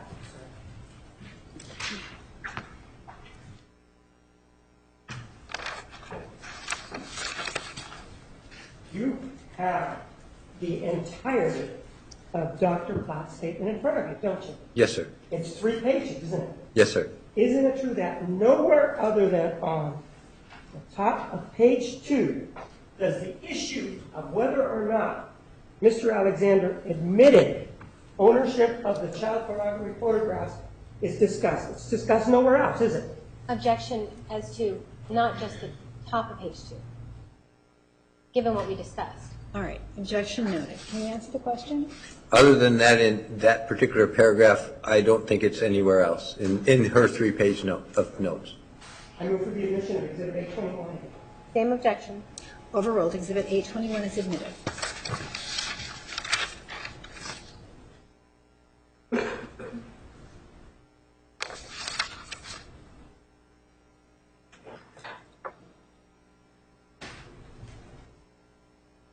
This is what he said, 819. This is what witness 1 said. Yes, sir. He said, number 27, line 27. I put a note on the computer to advise Mr. Alexander that the computer crashed and to see me ASAP, correct? That's what he said. Yes, sir. 28. I was sleeping on the couch that night. Mr. Alexander woke me up around 2 a.m. Yes, sir. It says, correct? Yes, sir. Number 29 says, to prevent disturbance in the home, I went outside and sat in my car to talk, correct? Yes. Then number 30, it said, during the course of conversation, Mr. Alexander confirmed his ownership of child pornography photographs, correct? Yes, sir. 821, you see the date, right? Yes, sir.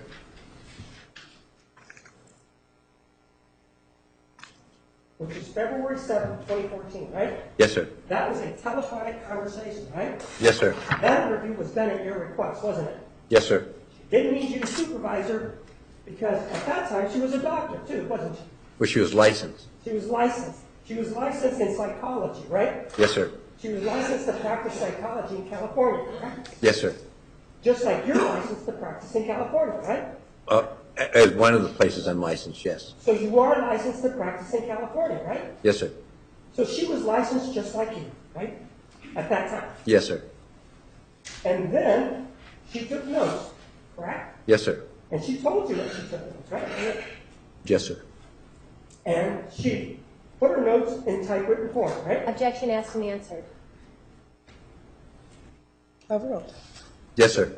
And isn't it true that you indicated that she types a lot faster than you actually even write, correct? Didn't you say that? Yes. And this is what she typed. That this individual told her. Isn't it true that she writes that this individual, that's an exhibit number 819, wrote, posted, Travis, the computer crashed, see me ASAP, on the computer, correct? Yes, sir. And Travis wakes him up around 2 a.m., correct? Yes, sir. They go to somebody's car in the street, right? Yes. And this somebody is, and you know who his name is, because Yes. you met him, right? Yes. Is this person that's witness number 1 in 819, right? Yes, sir. And then it says, Travis denied it, despite it being from a screen name from AOL and on the computer itself, right? Yes, sir. That's not consistent. That's diametrically opposed to the statement number 30 in exhibit number 819, right? Objection invades the province of the jury vouching. Overruled. I can't answer that with a yes or no because it's leaving out the next sentence. You think that what he's saying, I'm not asking you of 31, I'm asking you about ownership of the child pornography photographs. You're saying that what is in Exhibit 821 is the same thing as what's in Exhibit 819. Objection misstates the evidence. Overruled. No, I'm not saying All right, it's the the same. answer is no. Correct. Isn't it true that what's in 821, according to what this individual told Dr. Platt, he denied it, despite it being from his screen name, from AOL, and on the computer itself, right? That's what it says, right? Yes. Yet, you didn't tell us about that yesterday, did you? When you were talking about Exhibit 819, did you? No, I did not tell you about that particular statement. And you left us the impression yesterday when you said that you considered this, that this was what you said in 819, that that was consistent with what the defendant had reported about Mr. Alexander and what may have happened on January 21 of 2008, right? Yes, sir. You were wrong, weren't you? No, sir. Do you think they both say the same thing? No, and if The you, answer is no. Okay. Objection, Judge, he should be allowed to answer the question. Yes or no? it's not a yes or no. All right. I don't know what all right meant. Could you, is all right means I That can means answer or no? just wait for the next question. You've indicated you cannot answer the Oh, question. okay. So no, so we'll Okay. wait for the next question. Thank you. So one of the other things that was discussed yesterday in this exhibit was an issue involving Deanna Reed, right? Yes. You know Deanna Reed, right? You know who she is generally, right? I know who she is. I don't know her. You haven't taken the time to speak with her, right? I have not spoken to her, no. And one of the things that this individual, witness number one, said was that there was an argument with Deanna Reed and Mr. Alexander, right? Yes. This individual, according to him, and what you know, was that he was in the area there because he was getting married, right? He was about to get married. Well, let's do it this way. He was unmarried in December of 2000, correct? He was unmarried, did you Yes, say? in December of 2000. Yes. And in December, around that time, this individual started to court a woman, right? I believe that's the time period. Well, didn't you review the notes? I remember when he started courting.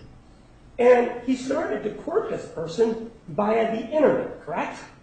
That I don't recall. I don't know that either way at this point. Do you remember that during our interview you told me that they had never met before they got married?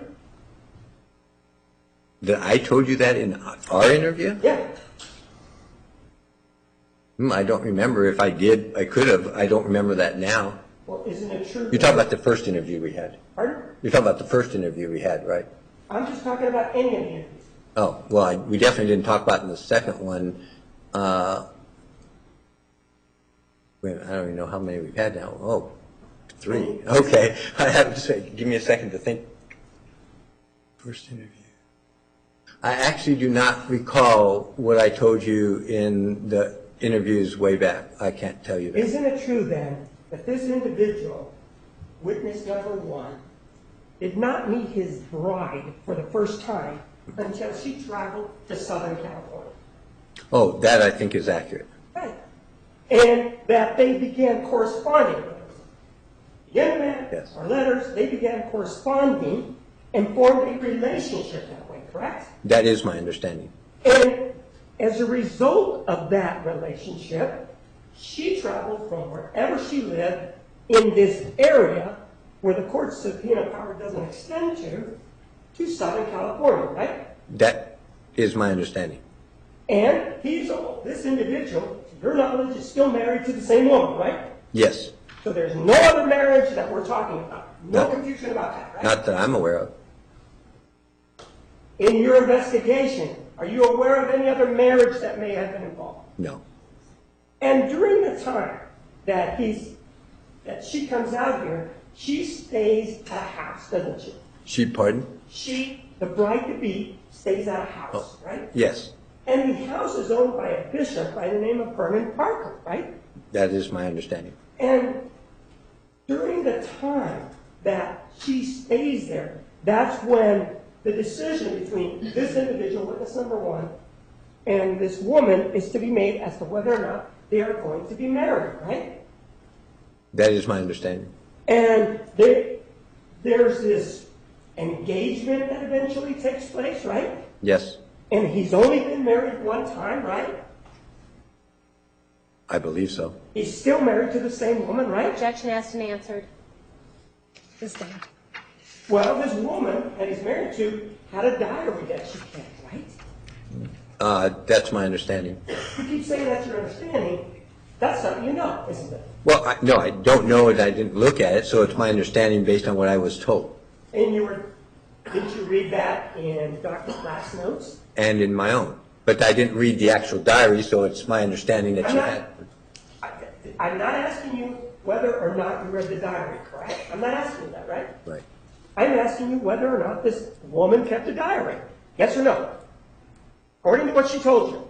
I didn't talk to her. According to what? Witness one told you. Yes. Kept the diary, right? Yes. And this is the same individual that gave you these two statements that we're talking about, right? Yes. And during that time, according to him, this relationship evolved to the point that they got married, right? Yes. And they got married soon after she came out of it, correct? I think it was about 6 months, something like that, depending on how we define soon, but somewhere in that time You think period. it was 6 months, huh? Isn't it true that you took some notes when you went to visit this individual? Yes. Isn't it true that according to your notes, they were married on March 10th of 2001? Yes. So from December to March, that's not 6 months, is it? No, my impression was that she moved out sooner than December. I'd have to go back and look. If my notes say December, then that would be accurate. I just don't remember the date she moved. Isn't it true that they were engaged on January 24th of 01, right?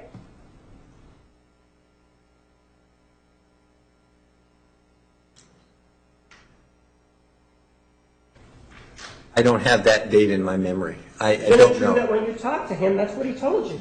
If I can look at my notes and tell you, I just don't remember that. You interviewed him in person on April 16 of 2014, right? That's correct. And what you did, please put that down, please put that down. And what you did was that you took Dr. Black's notes with you, didn't you? Yes. And what you did is then you wrote in the margins, right? Yes. And you wrote engaged January 24th of 01, right? Yes. Yes. That information didn't come from anybody other than witness number one, right? That's correct. So the period that we're talking about is 2001, when this woman, bride-to-be, was living in Bishop Parker's home, right?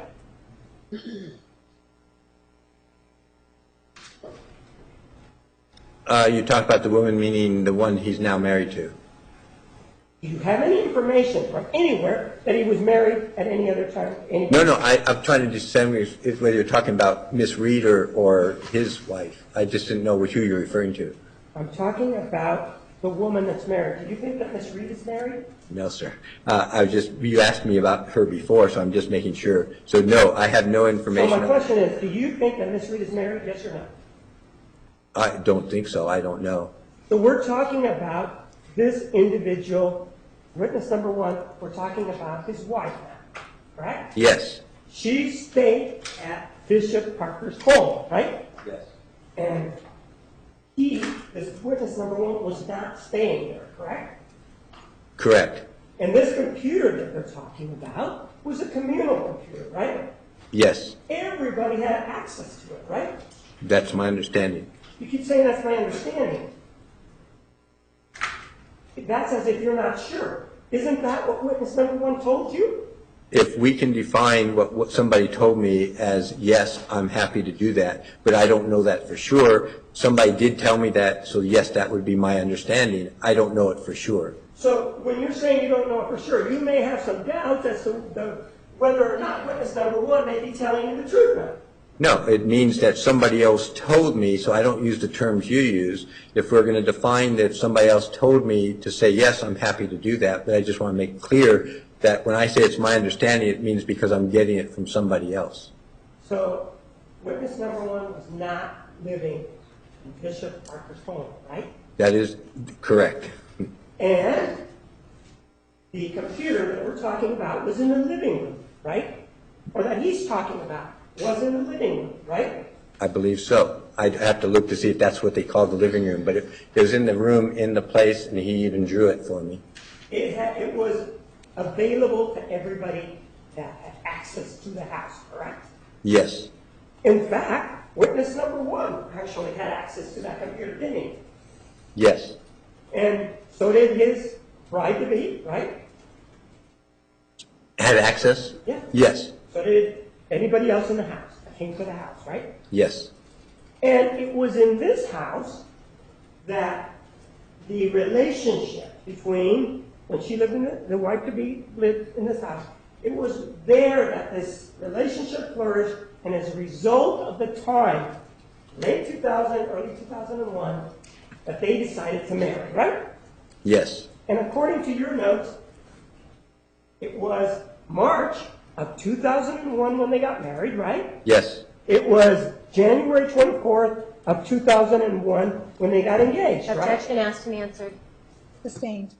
Well, let's talk about this other letter. This is to Kurt Nerman. You know who he is, right? Yes, sir. You know who Maria De La Rosa is, right? Yes, sir. And you know who Jennifer Wilmot is, right? Yes, sir. And he also sent you a letter, this letter, right? Yes. You received it, right? I received a copy, yes. And it's dated 17 January 2015. Was it emailed to you or was it mailed? I don't know if it was mailed because I haven't been in the office, so it was How do you email, know that you received it? via email. I don't know if he also mailed it. So you did receive it via email then? I received a copy via email, yes. Did you receive it from this witness or somebody else? Objection relevant. Overruled. I believe I actually received it from Miss Wilmot. I don't recall getting it myself. To give the distinction between believe and what you know, you told me, well, when Mr. McGee tells me something, Mr. Witness one tells me something, when witness tells me something, I don't know if I believe it. But when I know something and she sends me the letter, I also use the word believe. So do you have any doubt about that? About the letter or about who I got it from? Receipt. No, I have a copy of the letter. As far as I know, I received it from Miss Wilmot. I don't know. I haven't been in the office to know if we got it there also. Objection, Judge, may we approach? There's not an objection, so we're going to take a break in about 5 minutes. If there's something, are you objecting to something that's being said right this moment? Yes. All right, no approach.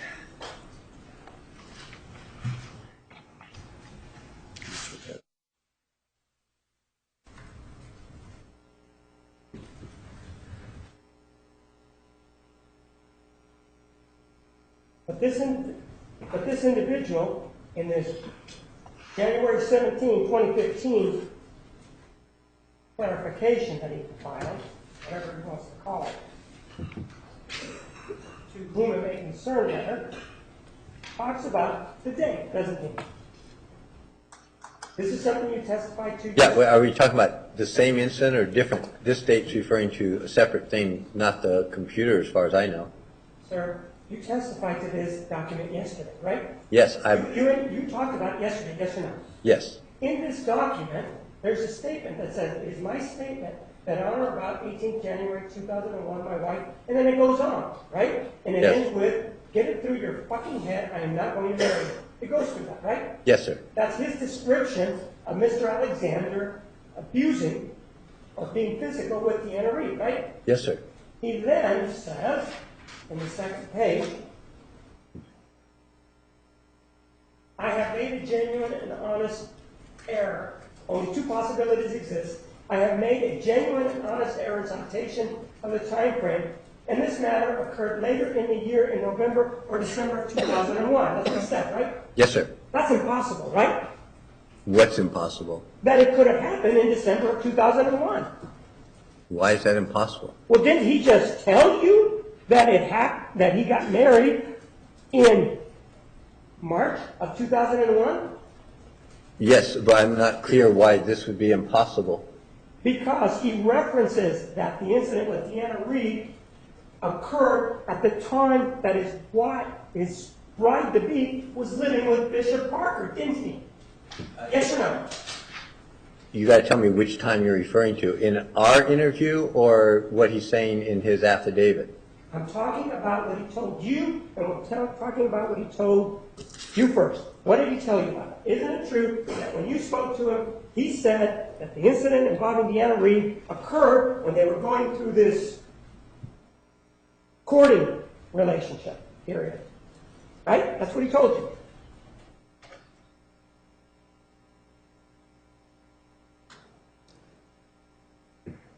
I don't remember him using that for the description of the Deanna Reed. I remember him using that for the description of the computer. If it's in there, I'd have to just refresh my memory. Why don't you take a look then at Dr. Platt's and your statement to see if that refreshes your recollection, and I'll mark it as an exhibit. Okay?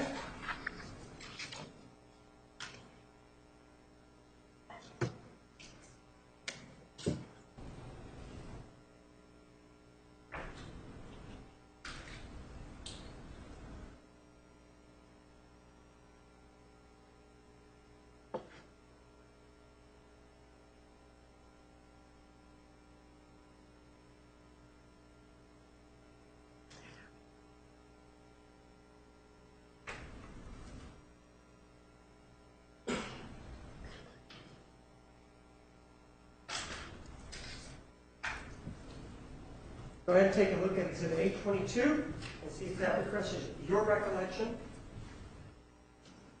Oh, this is the whole one. First of all, 822. Yes. Isn't that a copy of the typewritten notes of Dr. Platt with your notes? It is the copy of Dr. Platt's notes. It's missing. Yes or no? It's missing some of my notes on the bottom. You cut them off. Actually, do you remember when we had the interview involving this document?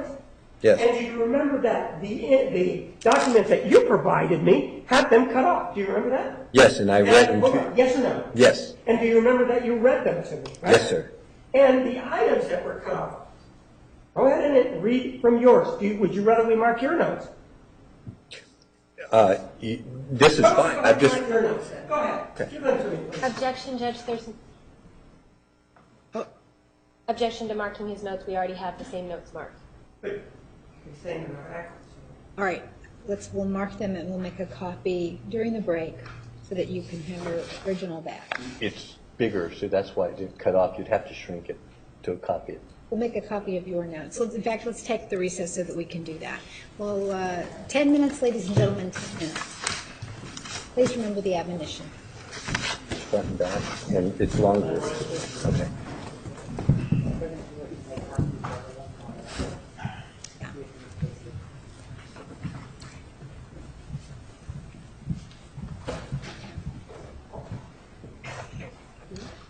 Okay. See if I can get you.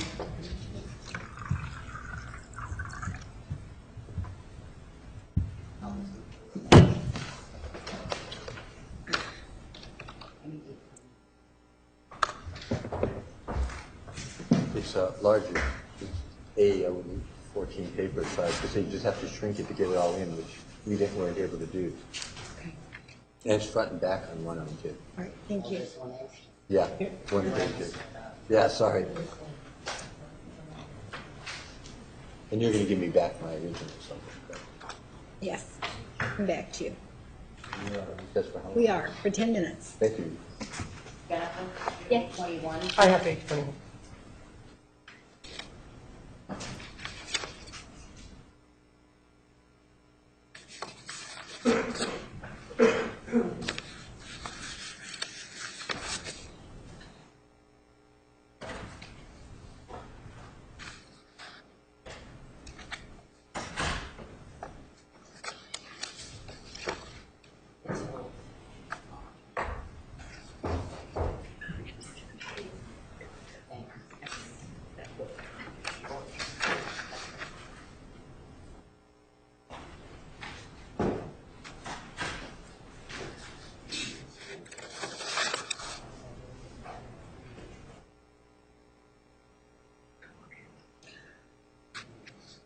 All right, let's bring in the jury. All right.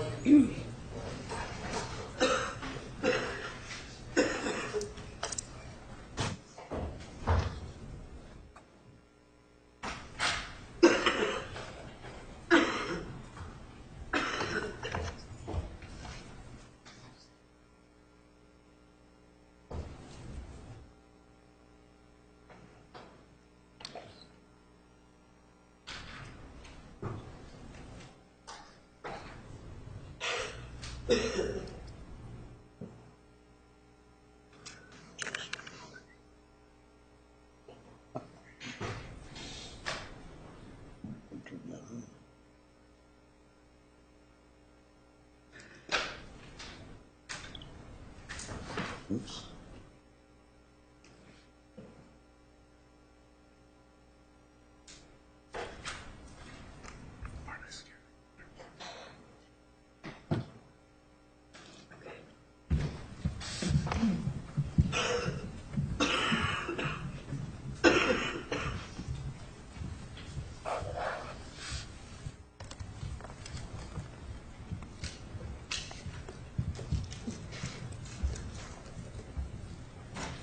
Please be seated. The record will show the presence of the jury, the defendant, and counsel. Mr. Martinez, you may continue with cross-examination.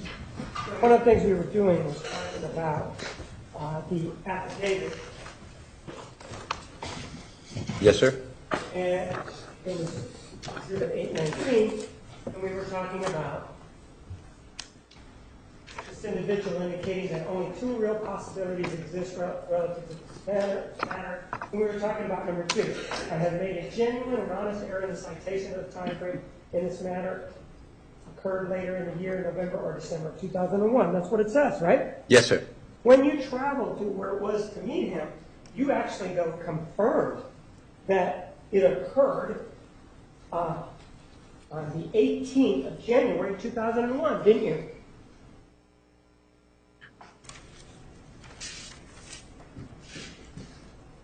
Can I confirm that? I believe so. I don't remember if I asked for, no, I guess I must have, yes.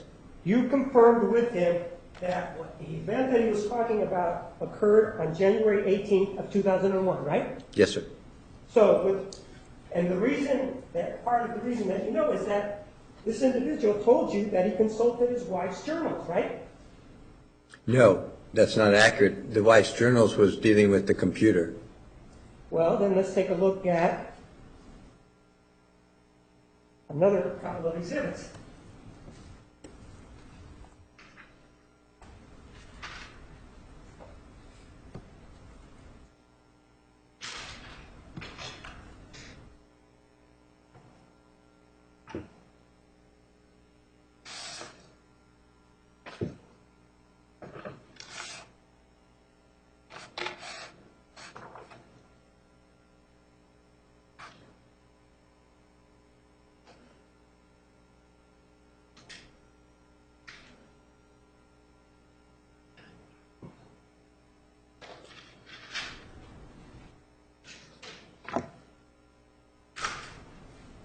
Or take a look at exhibit number 824, where it talks about your confirmation involving this issue.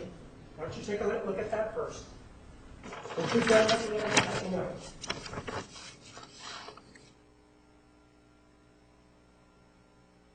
Once I'm done looking at Are you this? done looking at it? Yes or no? Yes, sir. All right, and take a look at 823. Yes, sir. Take a look at it. Well, all of it. Why don't you take a look at all of it?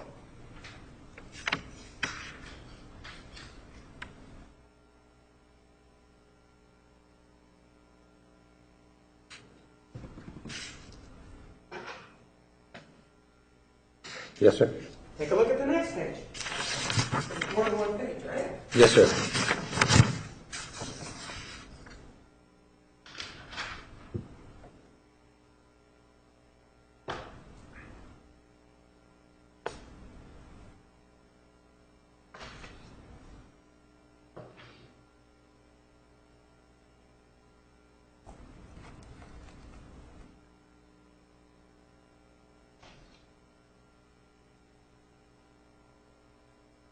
Yes, sir. Take a look at the third page.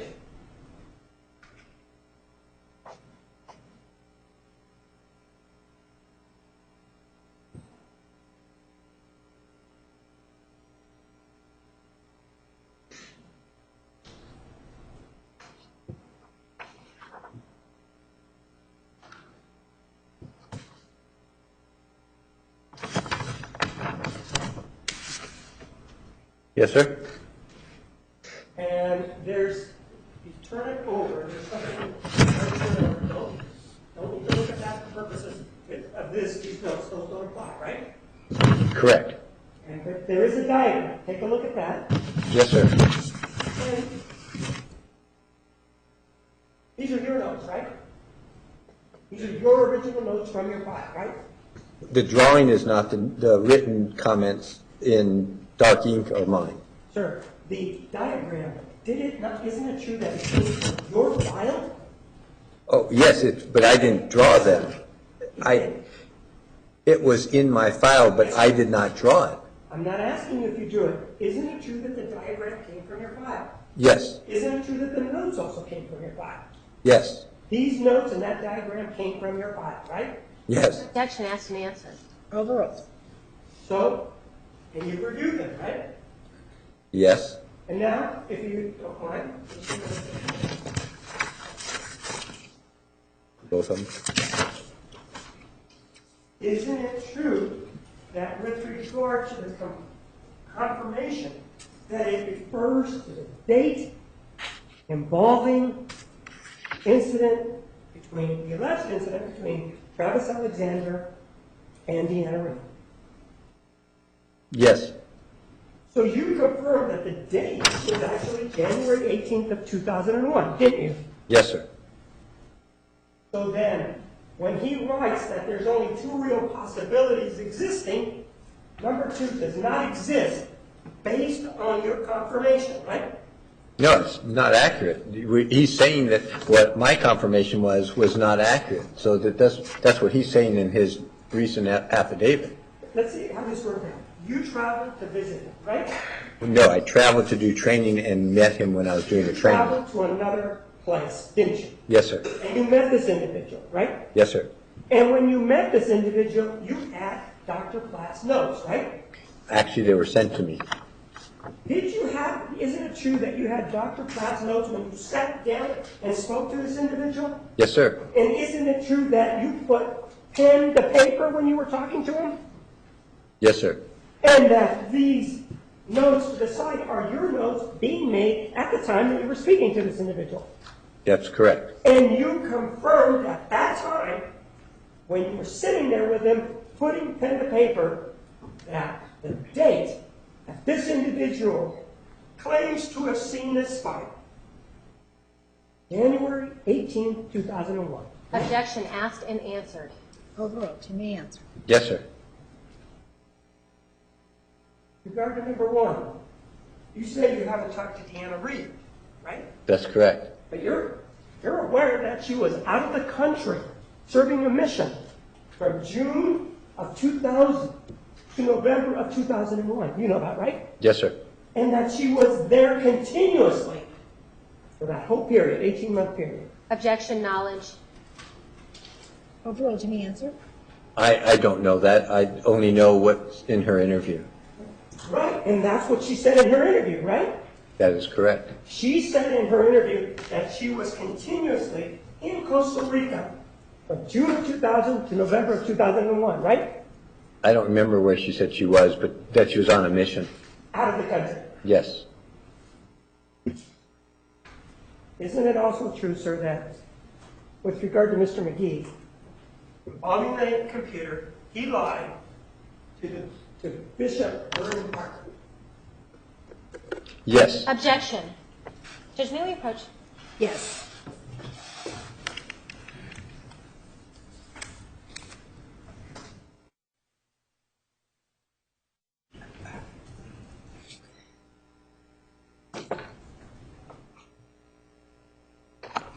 So you were telling us that Mr. McGee lied to... Objection, Your Honor. Are we approached? Yes. You may approach. All right. Your Honor,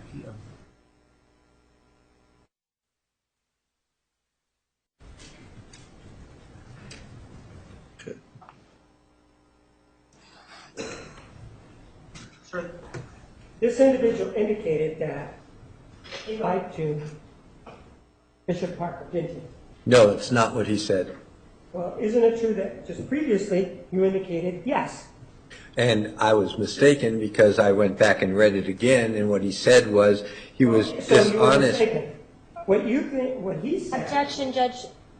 He was trying to answer the Have you question. finished your statement? No, ma'am. You may continue. What he said was he was not honest about why it went down. It did not say he lied about what happened. It just said he was not honest about what happened, which meant it could have easily just not told him what happened. I don't know he actually lied, and I don't have anything either way about that. I'm going to mark an exhibit so we can look at what he said. Okay?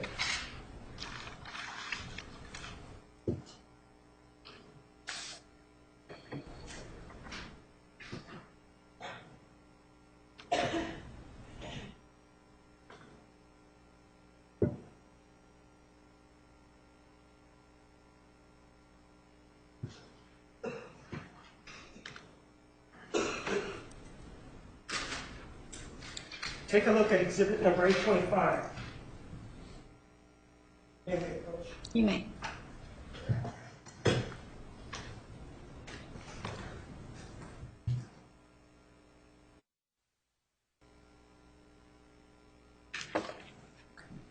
Right.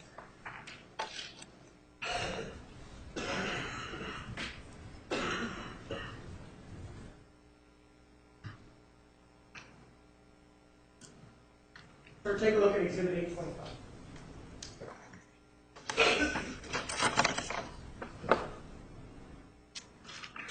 Yes, sir. That's it. Yes, sir.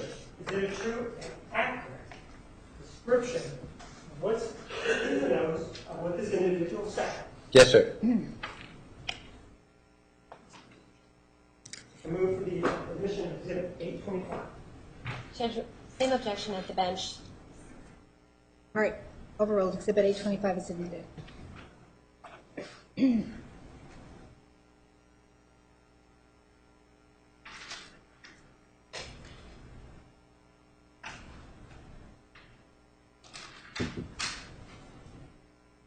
Take a look at exhibit 825. Yes, sir.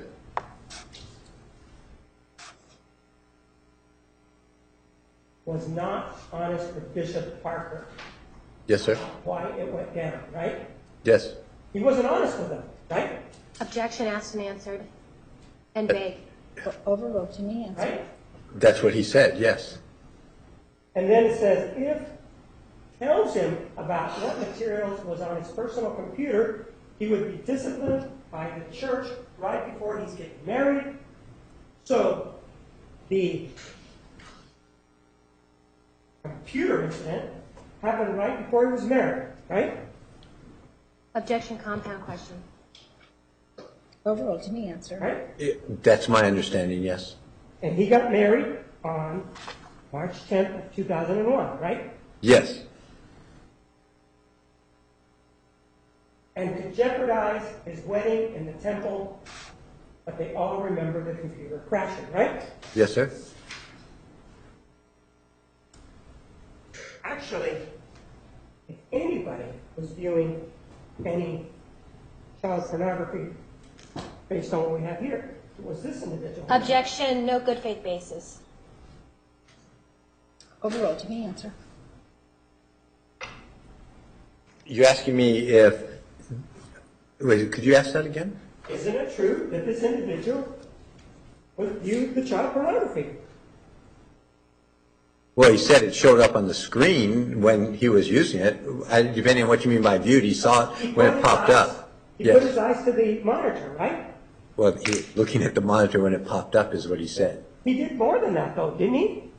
You need to clarify. Well, why don't you just take, without clarifying, why don't you just take a look at Exhibit 822 at the bottom and see what he did?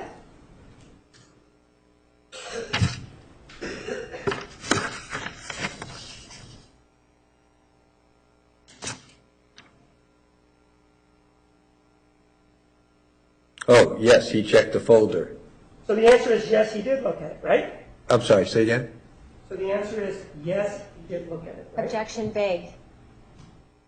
At what? Overruled. To me, answer. You asked, there's two things. The computer, according to his notes and what my interview was, the images popped up on the screen. He then looked to see where it came and noted the folder. Sir, let me Is that what ask you're you- asking? I'm not asking you where they came. Okay, Did he look at the images, yes or no? it appears so. It appears so because that's what's written down there, right? No, what appears so is because he's describing the images.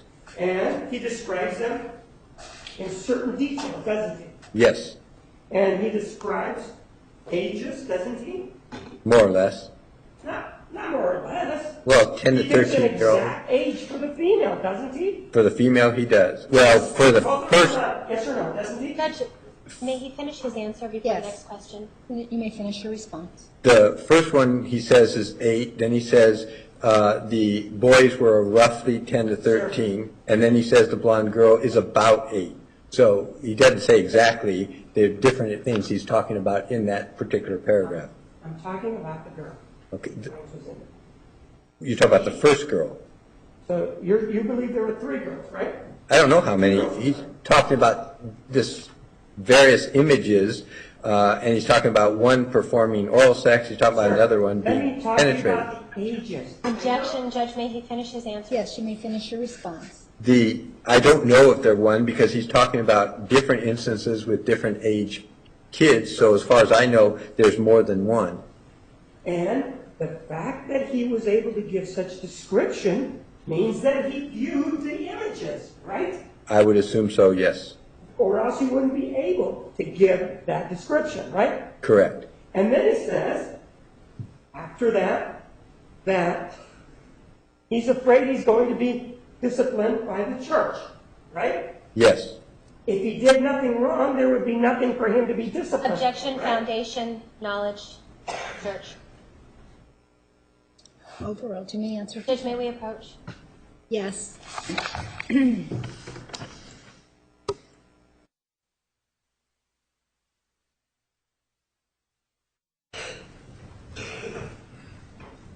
Sir, with regard to Exhibit 8.5, does say that this individual was not honest with the bishop, and the reason he gives is because he was disciplined by the church right before he is getting married and could jeopardize his wedding in the temple, but they all remember the computer crashing. Right? Objection, asked and answered. Overruled. Yes, sir.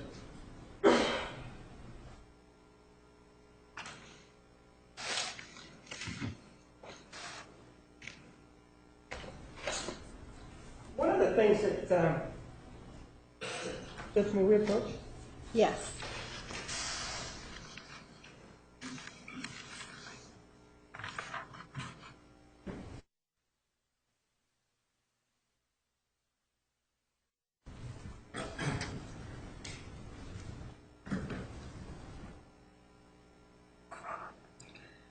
Sir, during your direct examination, you made reference to a female psychologist. You remember that? Who examined the defendant? Well, there Pardon? were 2. I'm not sure which one you're referring to. Judge? I don't know which one he's referring to. Council approach. If you could say first and second, maybe. Approach.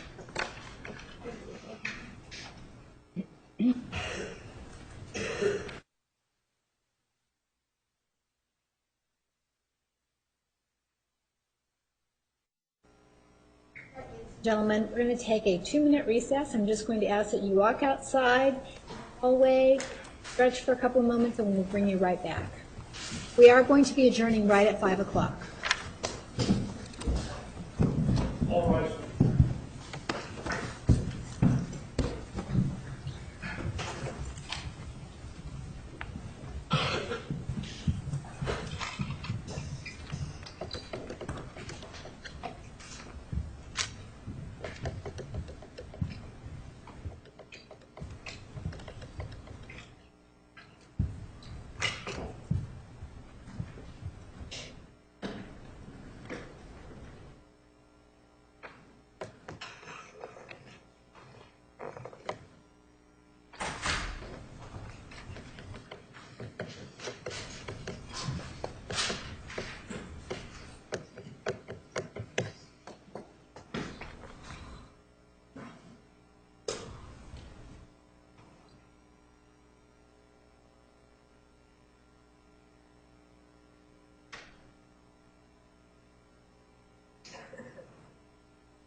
Not-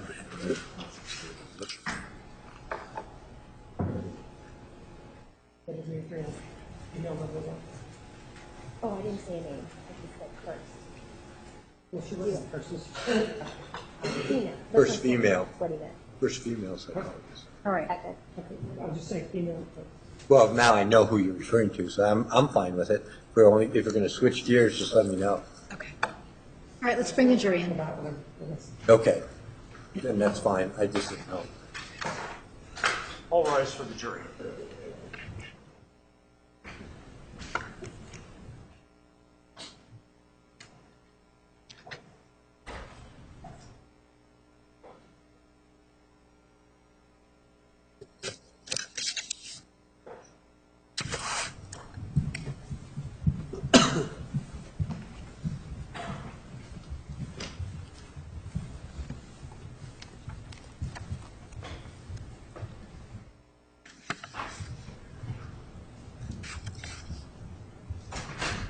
Please be seated. The record will show the presence of the jury, the defendant, and counsel. Mr. Martinez, you may continue with cross-examination. Sir, there was a forensic evaluation of the defendant by a previous psychologist that we're going to call number one. Can we just call her number one? Yes, sir. It was a female, right? Yes, sir.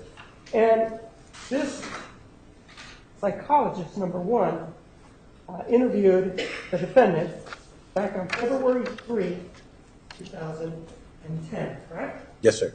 And there are certain notes that she has with regard to the January 21, 2008 alleged masturbatory incident, doesn't she? Yes, I believe so. And there are certain statements that the defendant made, or a statement that the defendant made, with regard to, made to number one with regard to that incident, correct? Say that one more time. You say there's a statement she made? Is that what you just said? The defendant discussed with number one Oh, yes. this incident, and those statements were written down and they were typewritten, correct? I don't remember if it was typewritten. But you I don't remember if it was typewritten or written. I just don't remember. reviewed them though, right? Yes, sir. Okay, I'll show you another exhibit.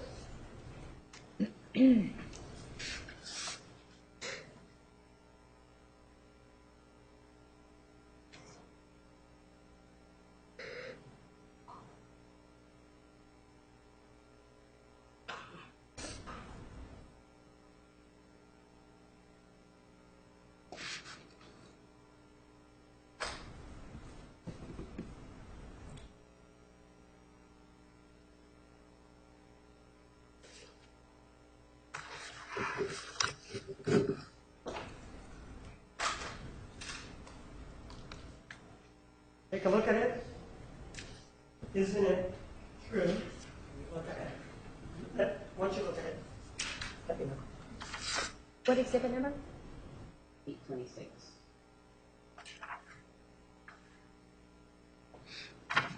Yes, sir. And isn't it true that that is an accurate reflection of the statements taken down by number one as made by the defendant? It is reflecting what her notes say, yes. Okay? As best I can tell.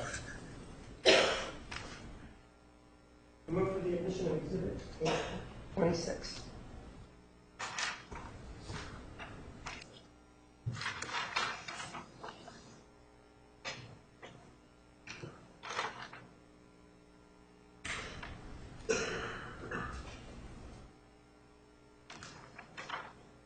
Any objection?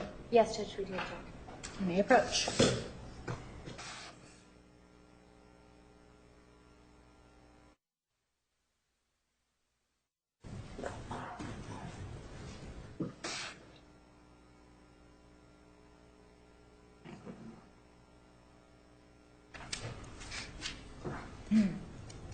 Exhibit 826 is admitted. Let's take a look at it, sir. Yes, sir. It does say February 3, 2010. That's when number one interviewed her, right? Yes. And it did say conference with Jodi Arias and it gives date of birth, 29 years, right? Yes, sir. And then it does say that, according to what the defendant told her, child pornographic pictures of little boys, she walked in on him viewing this on the internet, correct? Yes, sir. And when you read that, you had a comment to that, didn't you? Yes. You indicated that I thought she was looking at printed pictures, didn't you? Yes. So you had an issue with regard to that particular statement, right? Well, not an issue, a question. And Because it was not matching, so that's why part of what we did was to go back and ask that specifically, because there was a difference, yes. Did you not say, eventually you said, I thought he was looking at printed pictures? Yes. Okay.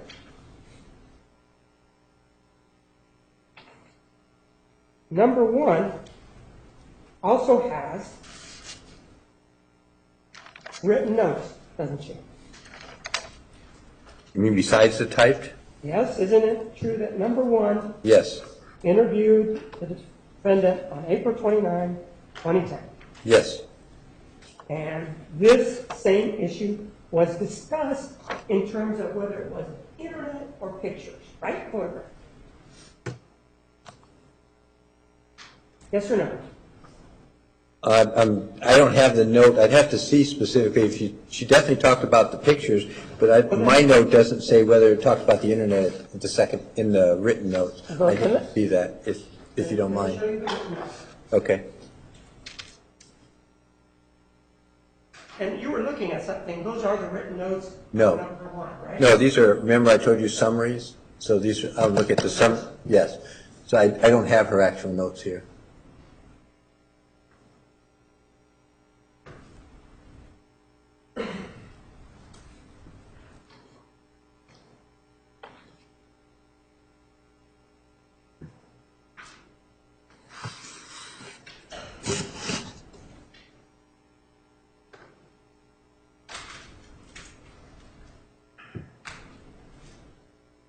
Take a look at Exhibit 827. And see if that accurately reflects what the defendant told number one about the alleged viewing of pornographic pictures, whether or not it was photographs or the image. Objection, compound question, vague. Overruled. You may answer if you can. This does, the first part of your question was, this does discuss the pictures.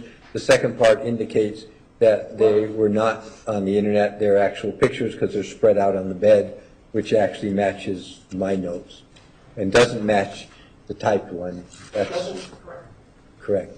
Which was why we had a question and asked ourselves. I move to the addition of Exhibit 827.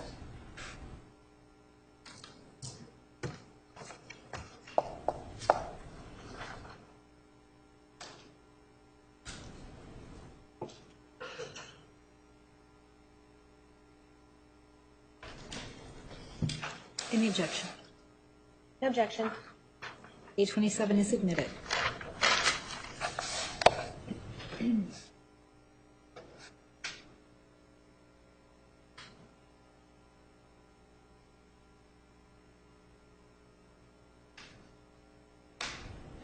So now 827, date is April 29, 2010. It says Jodi Arias is free of jail, right? Yes. And on page 7, it does say pictures, right? Yes. Not on the internet. It says actual pictures, right? That's the way I took it. That's what it says. We're Yes. spread out. If it was on the internet, they could not be spread out. Would you agree with me? I would agree. On his bed, and he was on his knees, right? That's where he was. That's what it says. So he was on his knees on the bed, according to this one, masturbating. And then she had left and came back because she forgot something she read out, right? Yes.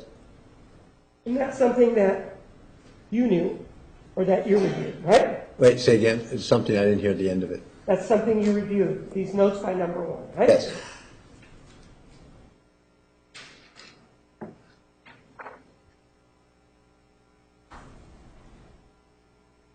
Number one also prepared a psychological evaluation report, right? Yes. And you did not prepare a psychological evaluation report in this case, right? That's correct. And in it, though, In hers? in hers, Yes. it does again begin talking about this issue, about the alleged issue of Mr. Alexander, as alleged by the defendant, masturbating to young boys, right? To pictures of young boys, right? If you could tell me what page, then I would just be able to verify that quickly in her report. Page 7 at the top. Take a look at it.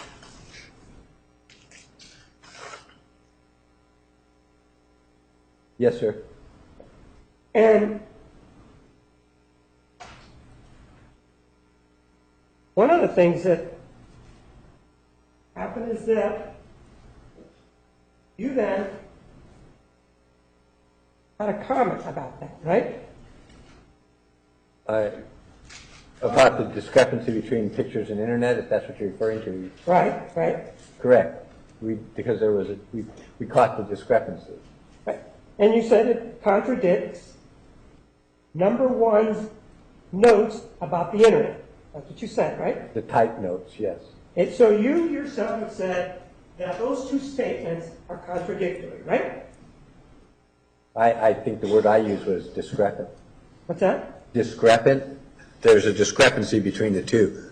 Right, but you used the words contradicts number one's notes about the internet. That's what you used, right?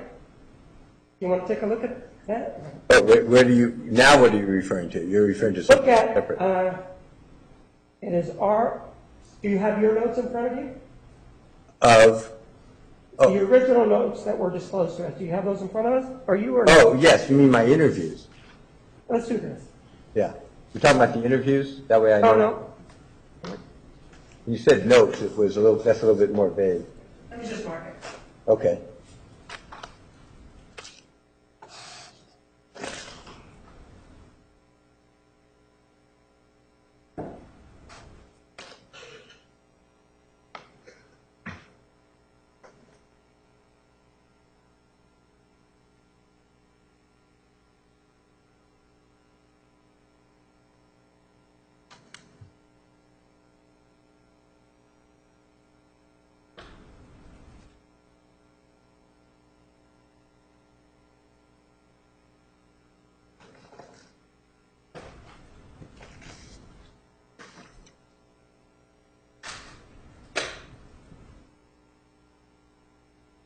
Take a look at page.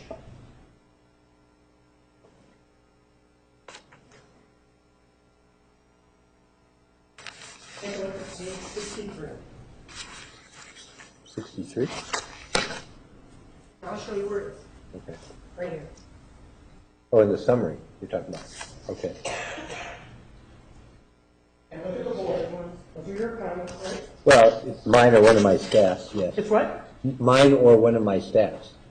Right. I can't tell you which of us caught that. But those are comments by you or your staff, right? Yes. And these are comments that you're familiar with, right? I'm not sure what you mean by familiar. Well, you said that the summary was used to help you understand Oh. this case, right? Yes. And that was written down by either you or your staff, and it does say contradicts number one's notes about the internet, doesn't it? Yes. So either you don't know if it was you, or somebody else had a concern that there was a contradictory statement made by the defendant, correct? What, no, you just jumped. There was a contradictory statement made by number one, whether it was contradictory by the defendant or not, I couldn't tell based on that because, as you just pointed out, her notes written and her notes typed are not the same. Does it say, and if you want, we can introduce it into evidence, are you disputing the fact that it says contradicts Number one. number one's notes about the internet? No, that is what it says. And you're not disputing that it came from either you or somebody in your office, That is correct. okay? You also provided me, we had an interview on September 23rd, 2014, right? I'll assume that's right. I don't remember the date, but yes. It was in San Diego, and you provided me a set of notes, right? Yeah. Can we just be clear? This is a summary. When you say notes, I thought you meant my interviews. I will call it a summary. Yes, thank you. Is it true that you provided me with a summary of notes? Yes. Or the notes that you're calling summary? A summary of the records at that time. Let's call it summary then. Yes, sir. And you even initialed it for me, right? I don't remember, but it's possible. Okay? And one of the things that this talks about, when we're talking about the type notes, the number one, so that we clear what we're talking about, Yes. which is 826. See that? Yes. There's a comment that is made in the notes now that it's not clear if also reviewed hard copies. That's what it says, right? Wait, I'm confused. This says it was pictures. Where's you saying my note said it Yeah. wasn't clear if she And you reviewed? now changed your story, and now we're saying not clear if it also reviewed hard copies. Did you then write that in your notes that you gave me, summary that you gave me on September 23rd, 2014? Objection, compound question. Restate the question. Isn't it true that your summary that you gave me on September 23rd, 2014, with regard to these notes, you indicated in bold letters, not clear if also reviewed hard copies? Not on what you just handed me, unless it's updated. What you just handed me, if you're again talking about the summary, I'm talking about the summary that you gave me on the 23rd. Isn't that That's what- the one that was given. That's the first one. Oh. Isn't there a change? Didn't you Ah. change? okay, can give me a second because I was still focused on this. So you're talking about in the updated summary. Right. If you want, can I be quicker? Just let me just look at Why that. don't you take a look at page 53? Well, what you have in mind, Then let's go ahead and get to it, all right? okay, or give me a second and I can try to get to 53. Judge. I'll just mark it. Yes, I have it. Now, what was your question now that I'm at Let the me go ahead and same? mark it, that way we won't have it. Okay. All right, but it is 5 after 5, and I promised the jury 5 o'clock. We have a juror has issues. So tomorrow morning, who could be here at 9:15? Anyone who cannot be here at 9:15, let's put it that way. Thank you very much. We'll see you tomorrow morning, 9:15. Please remember the admonition.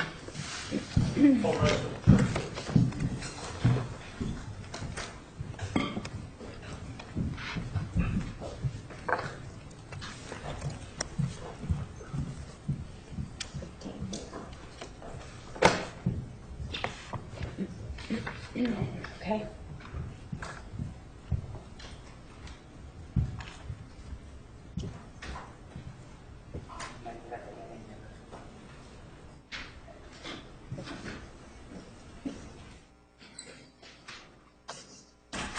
Ms. Martinez, this is yours. And this one I'm going to take in copy. That was the note from Mel. She's going to take it. Yes. Oh, it's not. Oh, then somebody else has it then. This is mine. Yeah, but this is the one she has checked out. The one you